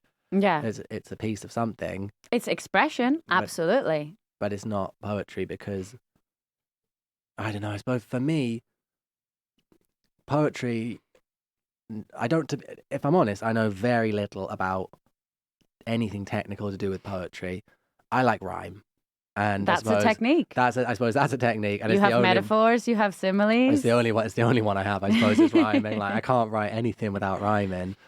But like sometimes, yeah, there's stuff that's not, because it's like I've thought of before, like for articles that I've written, and I thought I'd like to read this out, and I thought, well, that's not really poetry. It's an article, which is like, some of them I think, they can be quite powerful in the words, in the message that it transmits, but it's not poetry. But an article is in another way different from a journal entry, for example. So you can say, is it an article that you've written, for example, or it's someone else's? It's like various ones before. Well, this is expression. This is storytelling in a form, and that is also what your journal entry might be, also.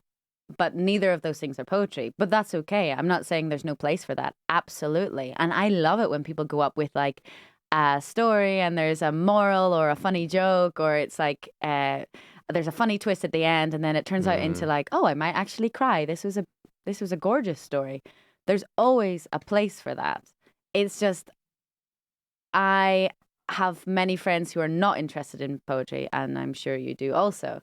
And I feel like it discourages people from reading established poets whenever they go to an open mic and it's someone saying, I feel sad because I loved you more than I love chocolate cake. And, and it's like, oh man, like, come on, do something new. And maybe it's not fair. I shouldn't have to want to police people's emotional poetry landscape. Nino, that's not a poem. Who am I to say that's not art?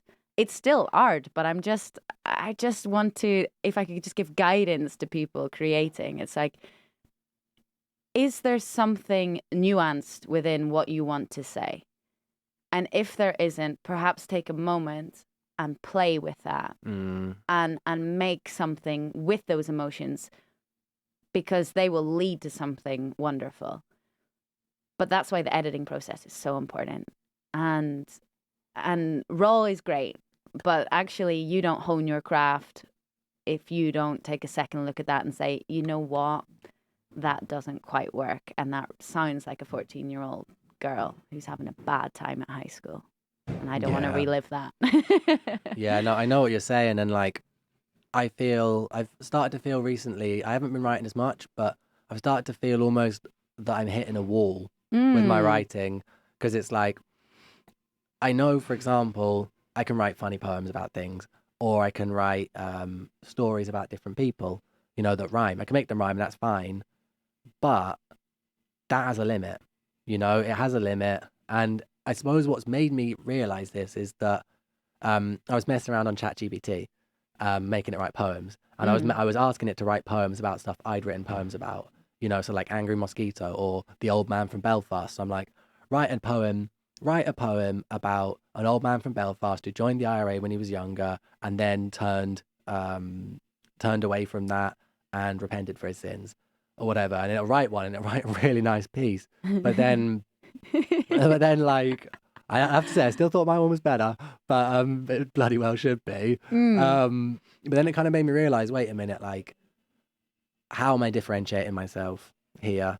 You know, because I don't know that any techniques as such, you know, apart from the very basic rhyming and rhyme structure and all these different things, but that kind of comes naturally. It's not something I'm thinking about, you know, and it's like, how do I then progress to something which is more complex and more nuanced while still delivering it in the way that I like to do?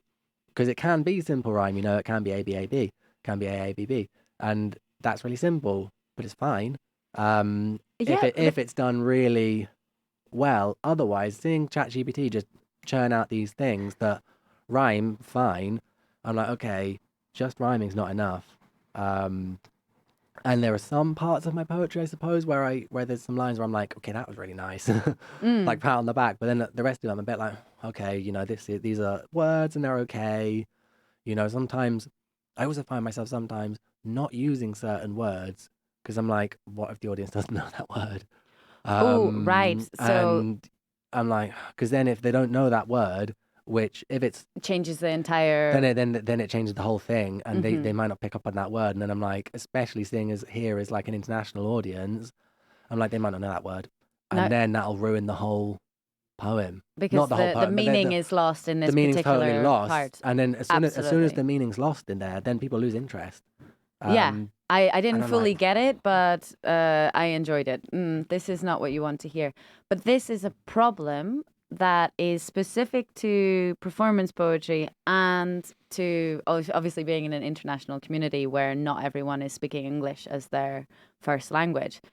And the thing with slam and with spoken word on stage is that it loses its weight when you translate it to paper.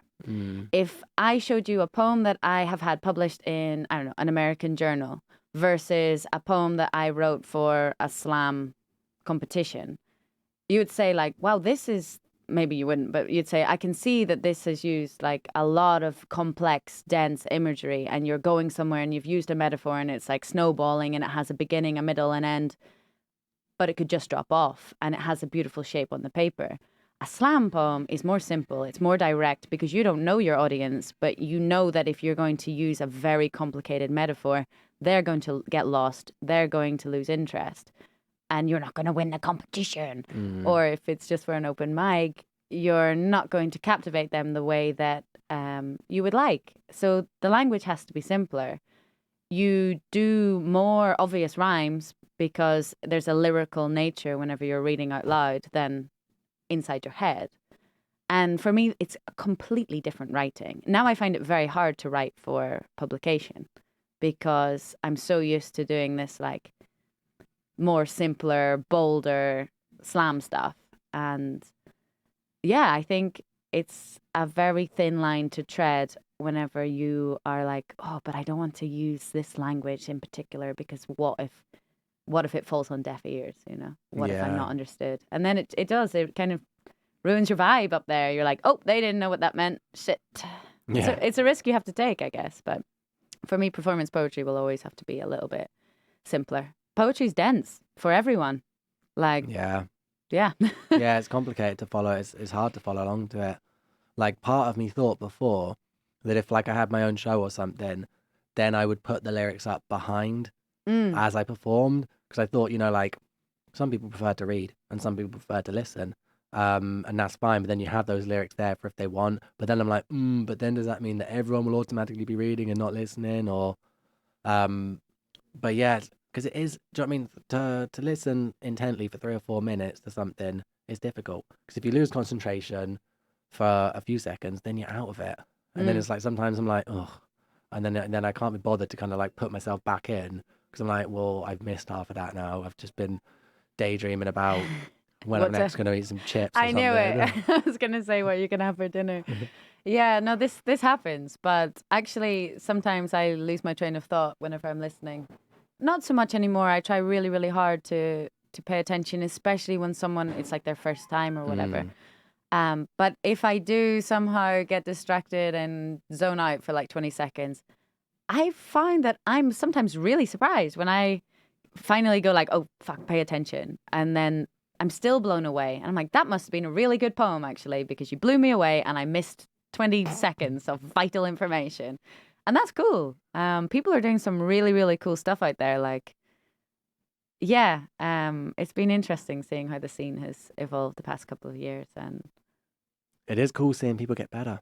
yeah, It's cool seeing people that you started with at the beginning and then everyone's just getting way better, way, way better. And it's like, then some new people come along and probably they'll start getting better. And I'm like, it's just nice. I'm like, ooh, where's everyone going to be in 10 years? Yeah, look at people getting better. It's like Joanna. Yeah. The first time I saw her, I was like, man, she's going to be something. And then like saw her at Be Real for her birthday celebrations. And she said, where did she go? Brussels, maybe? I think she went to a poetry slam conference. And she came back and she said, my work is like pre-Brussels and post-Brussels. And she delivered this poem and it was just like, wow. In 1 year, you have just gone from like really promising to you're going to be selling books. And I believe it. Just like hands down, she's going to be somewhere. And that is sick because she's like, you know, whenever I first saw you, I was like, I want to be like you when I grow Yeah, I up. saw And I'm that. like, you're going to make me cry. But also, I wish that I had half the ambition, half the self-awareness, tenderness that you have. Like, just an amazing human being. And yeah, she's going to go really far. And it's cool to just be like milling around in circles where you get to meet these people who will be somewhere in Yeah. 5-10 years, you know? Yeah, it's quite easy to spot the people that have got it and the people that don't. You know, like some people do just have it, you know, and I suppose more than anything, you can tell if someone's got it before they even open their mouth a lot of the time, you know, like they just their presence, you know, and like obviously ambition is one thing, likability is another one. And you got to have the work ethic. And then we spoke about before, which we missed off, is that ego control. And you mentioned to me before about you know, when you won the first poetry slam, like the impact that had on your ego. Can you explain a bit about that? Yeah, I think it probably wasn't right away, but I won it, and I had a feeling that night that I wasn't. I think I remember not preparing the second poem to get even through to the second round, and I had to in the break go out and refresh a poem that I had written a long time ago. But by the second time I won, I was there, and I was like, I'm going to win it again. And I went in with this very cocky attitude. And I have to say, like, having integrated with my shadows, I know that, like, the thing that I don't like about other people is arrogance. And as soon as you know what you don't like in other people, you That's know you. that's something hidden inside of you, somewhere deep, deep, deep, deep down. And that second time that I won, I was like, there it is. there's that arrogance. That's that cocky. Wow. And it was so powerful after having spent like 26, 28 years of my life feeling so shy, so low in self-confidence, like just not feeling good in my flesh bag that I am currently operating in. Mm-hmm. It was such a powerful feeling to think I can go up there and kick ass, even if it's with poetry, you know? But I rode that wave, I think, for like the next 24 hours. I went and I ate the dinner at the Greek restaurant. Fuck, I should really plug it. Dionysus. No, it's a very Greek name. Anyway, it's the prize of the slam, and it's Oh. fucking delicious food. It's amazing. It's a place in Raval, on the worst street in Raval as well, but amazing food. Anyway, once I rode this high and got my Greek food, I just sort of sat with myself like, so what's next? Mm. You know, like I've kind of, like you said, you reach like a plateau, and I just disappeared. I just didn't do anything for 4 months because I felt like, well, where else is there to go with this? You know, I feel like tick, I've done it, and I've done it twice now, so I can't do it a third time. That's just stupid. Mm. And people were coming up to me like, hey, do you want to do a show? Do you want to come to ETC? Da, da, da. And I was just like, actually, I need to go back to find out why I want to do this. Yeah. Because I got my hit of dopamine and I felt amazing. And then I felt too amazing. And I didn't like that. I mean, it was wonderful power for like a split second. And then I hated myself because I had become everything that I thought I hated. Just from like a pat on the back being like, yes, you did 2 good poems. Well done. See, I'm drunk with power. And yeah, I took myself away from all of it. And I was like, I'm not doing that until I feel scared again to do something. And that's where the band was born. That's when we started doing music together, because I'm not a musician. I don't play any instrument. I do not even sing in the traditional sense of the word. And that was my way of doing something that's scary, that I'm bad at. And boy, am I bad at it. Jesus Christ, my poor boyfriend and my poor bandmate before him. He was just like going like, okay, 1, 2, 3, 4. 1, 2, 3, 4. And I was like, Marco, I can't do it. He's like, you have to count to 4. And I'm like, no, I can't do it. I can't do it. I can hear my voice in my ears. I can't do it. And that's been amazing because it's been so humbling. Maybe I should have enjoyed the high a little longer, because now I'm back being like, I'm not good at anything. Mm-hmm. But I think it's so important to stay grounded and to like just not get swept up in how other people might perceive you or how you even perceive yourself. Like, it was a nice break from thinking, oh, Beckie, you haven't really done much with your life. But at the same time, it took the drive away to accomplish more. And now I'm doing stuff that I feel like I'm quite shit at, and that's cool. Yeah. I like that a lot. Like my best friend Zofia, who you've met, this girl is like, I've never played badminton and I'm going to play tomorrow. Do you want to come? I'm like, I've never played badminton and I will stay at home. That sounds terrible. Okay. She tells me after, okay, I had a great time at badminton. I'm going to be in a tournament tomorrow. I'm like, but today is the first day you played badminton. And she goes, yes, well, there's a tournament tomorrow. I'm going to do it. I'm like, you're mental. And then she'll say like, I'm just back from the tournament. I'm like, how did it go? She said, I came last. It was amazing. That is beautiful. If I could capture that in a little glass bottle and sell it, I would, because that fearlessness to suck is how you get better. It is true. It's like so awesome. Fear of failure is, to me, the biggest hindrance that I experienced in my life. You know, the desire to be great and the knowledge that if I acted in the right way, that I could achieve good things, but not doing those things because I'm like, but what if I mess up? What if I mess up and then I don't do good things? Then I ultimately suck, and I don't want to suck. And it's like, let's just not do anything.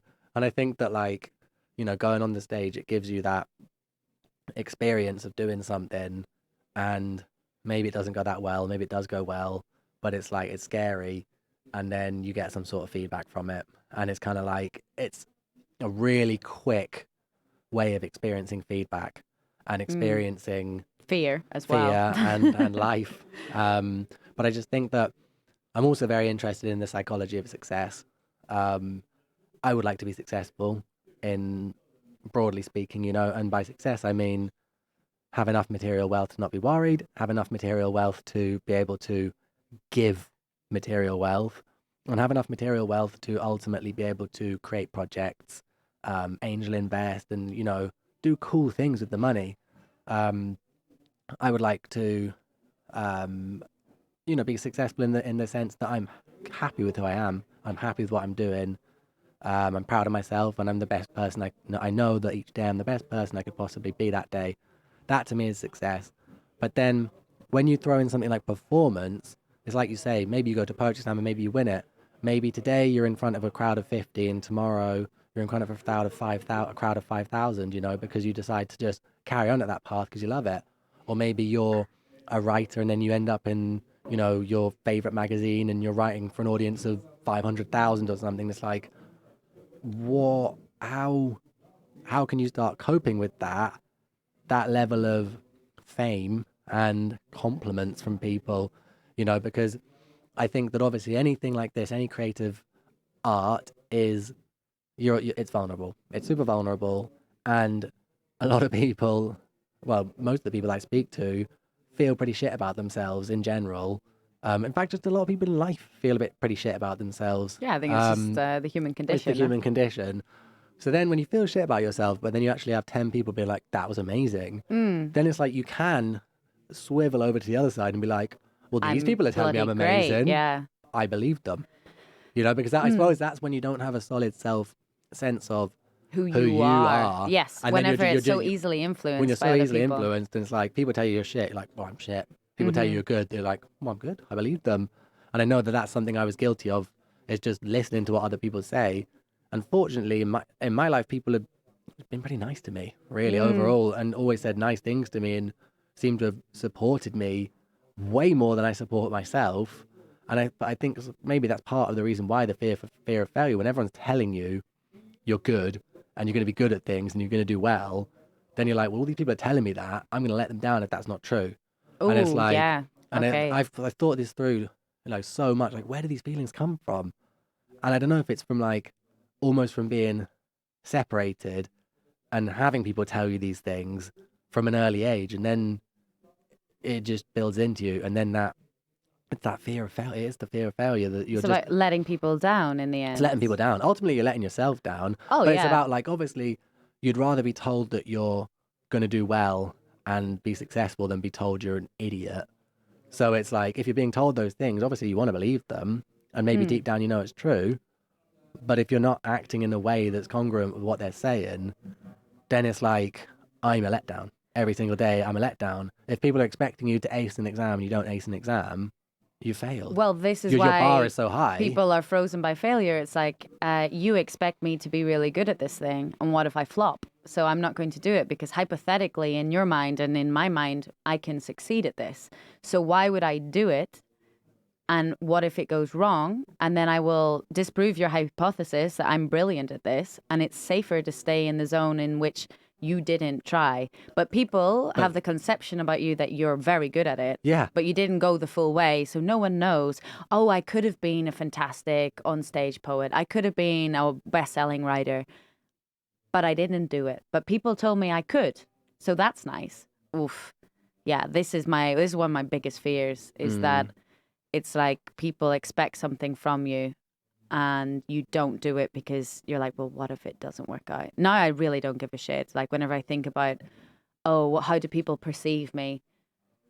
I don't know. It's just very high school, isn't it? And I stayed in that mode for a very, very long time, but I really, really don't mind at all. Like, when people are cruel to you, and like I have had a few people be a bit mean, and it's interesting because I would consider myself quite a funny person and quite sarcastic. And even with that being the truth, I am always very, very aware of being kind to people. Maybe I haven't always been the most inclusive. And sometimes I'm very, very like sensory overloaded, and I don't want to speak to someone. Like, people have told me that I'm a bit rude at open mics because I go into the room, everything's super busy. I'm like, I'm finding my anchor. I'm finding one person I know. Okay, you're my harbor for the rest of the night. And it's not from rudeness. Who does she think she is? It's literally like, I have anxiety, man. Like, there's 50 people in this room and I know a couple, so I'm going to beeline for that first one that I make eye contact with. But receiving critical feedback is so important. And it's so nice to receive all those compliments like, hey, you killed it up there. That poem is amazing. Your imagery, da da da da da. That's super nice.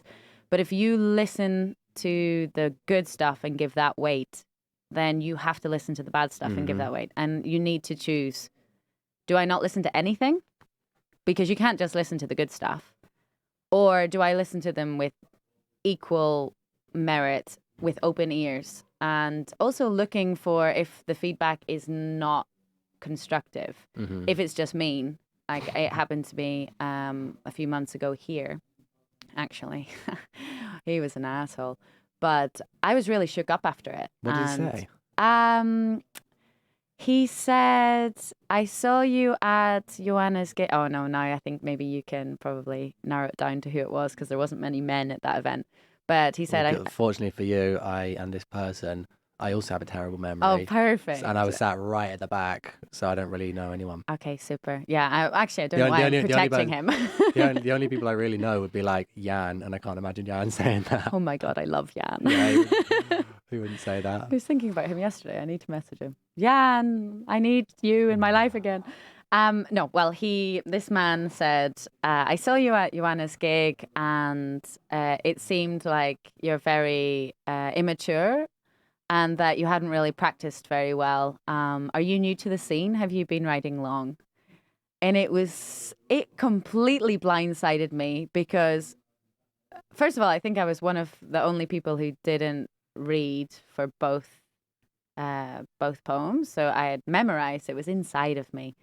And I was like, wait, are you like, I didn't mean to say like, are you sure it was me? But because everyone was amazing that night, you know? Yeah, all the performers. But because it was so curated, like everyone was just phenomenal, you know? It was like electric. I went home and cried. It was so beautiful the whole night. But yeah, he just said that. He was like, it just seems like your work doesn't have any weight and you seem really immature and like unsure of yourself up there. I was like, were we in the same show? Because like I could have done that with my eyes closed. And what I should have said was like, could you give me some constructive feedback? Because I have been doing this a long time, actually. At least I've been performing for like 3 years, which isn't that long, I guess, in the grand scheme. But I was like, I should have said, so where was it that left you feeling a bit flat? Yeah. What could you expand on that a little bit? That because didn't. Yeah. I thought I did well. I don't feel proud anymore when I do it, but I felt like I had touched people and I felt a really good resonance with the audience and I felt like we were all doing it together. And for him to say that was just really surprising. So maybe I should have said, could you tell me why? But then I spoke to someone else and they were like, oh my God, he was so drunk. He is not my friend. Please don't associate me with him. I was like, oh, no, this is the thing. Who do we listen to for that critical feedback? Because obviously not all feedback is created equal.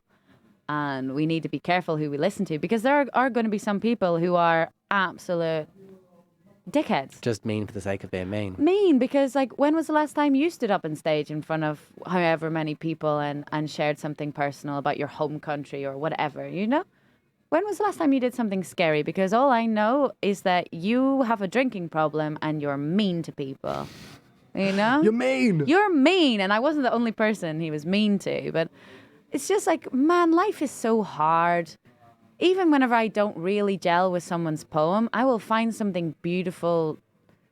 Not beautiful, I need to stop saying this word. But I will find something sincere about it that I loved. And 9 times out of 10, there is something that I really liked. I loved what you did with that image. I like that there's light and dark. I love that you had these different voices coming in.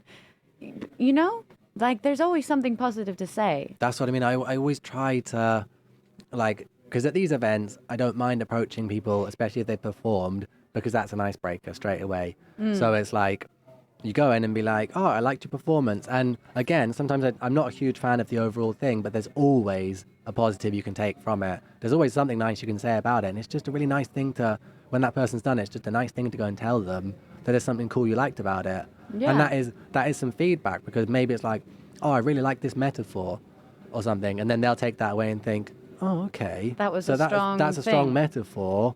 What other strong metaphors could I use? Maybe they'll be also liked, and because that's not quite the same as writing for your audience, but it's like if there's a specific part of it which was cool or unique or different, then it's like that should be highlighted.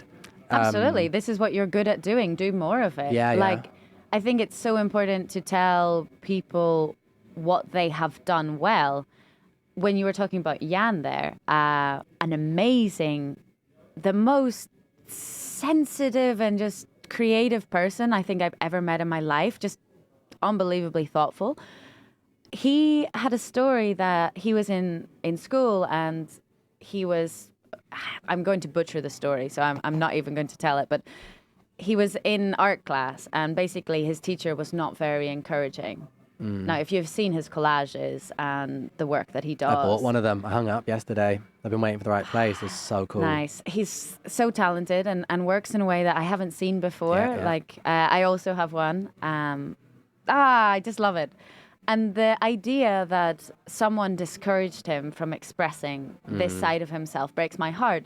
So this is like relates back to whenever you were saying, like, I'm scared to be around kids because what if I say something that breaks them? It's like, well, we can always be as kind as possible. With also, like, it's important to be real also, to have the reality of, like, it's hard to really deal with life, especially if you haven't done something incredibly well. But that's just flowing through. Like, we have to accept that, and saying something to a child that might potentially hurt them is a risk we have to take. But if you're saying, don't do that, you're shit at it, of course that kid's going to stop. And Jan obviously returned to this artistic process after many years and is flourishing after trying and suffering. And now he's smashing it. And I just find his work just so refreshing. And I guess like what I'm trying to say is that we need to be careful what we say to people, not just children. It's that we can discourage someone. Like, imagine you get 0 at the slam, or after the open mic, someone comes up and says, that was absolutely shit. And then that person never writes again. And we need to, as sensitive people, like, you need to put it out there, because otherwise you'll get sick, because that's unmetabolized feeling. That's anger. That's sadness. That's something sticky that you need to get out. And yeah, let's let everyone do that.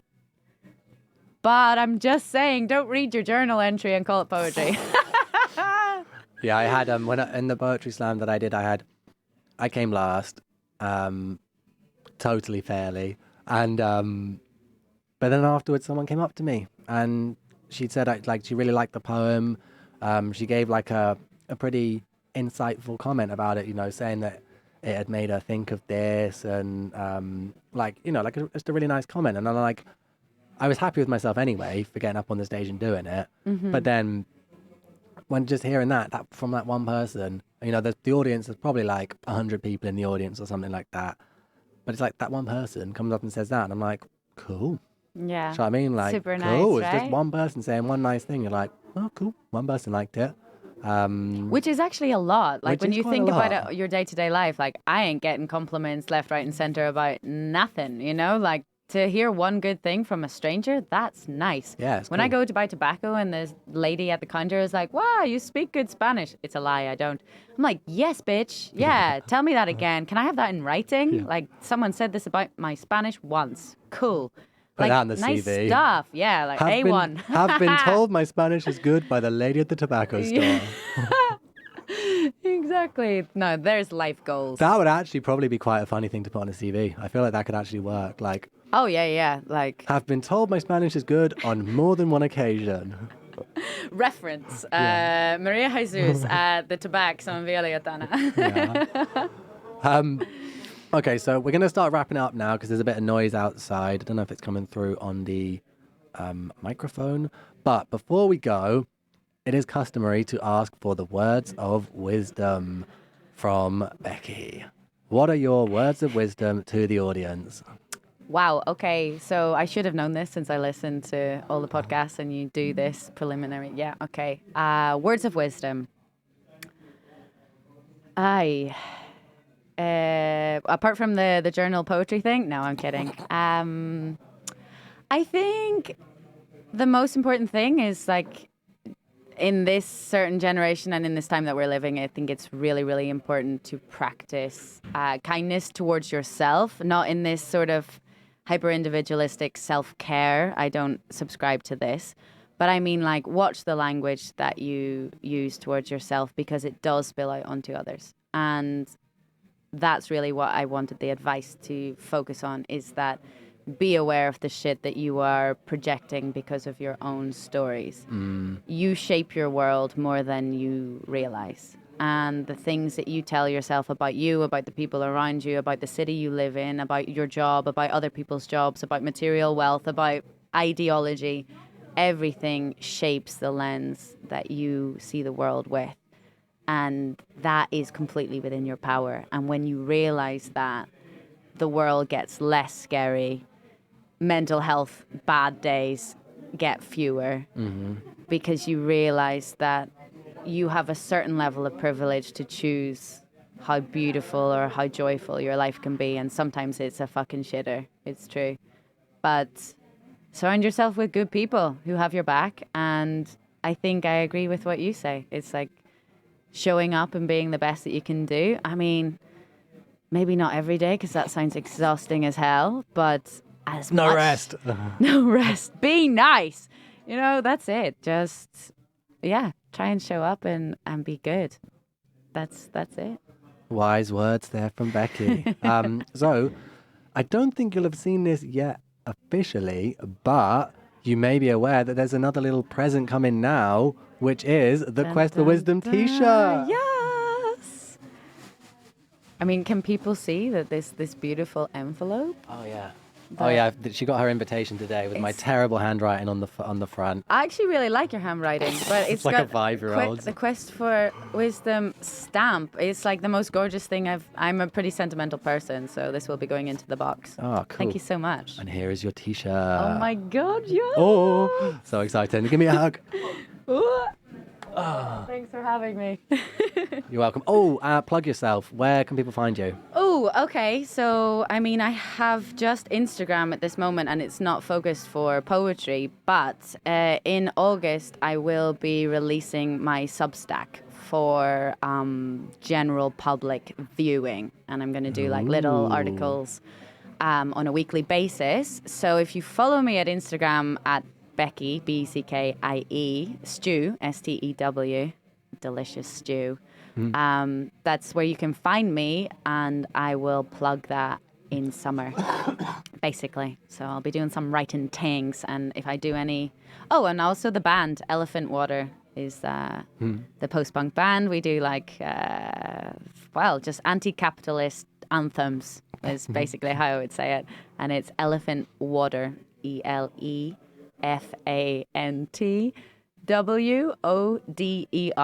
which is the Irish way to say water. Water. Okay. Well, next time, hopefully you'll come back soon, before August. Well, you're leaving in July, aren't you?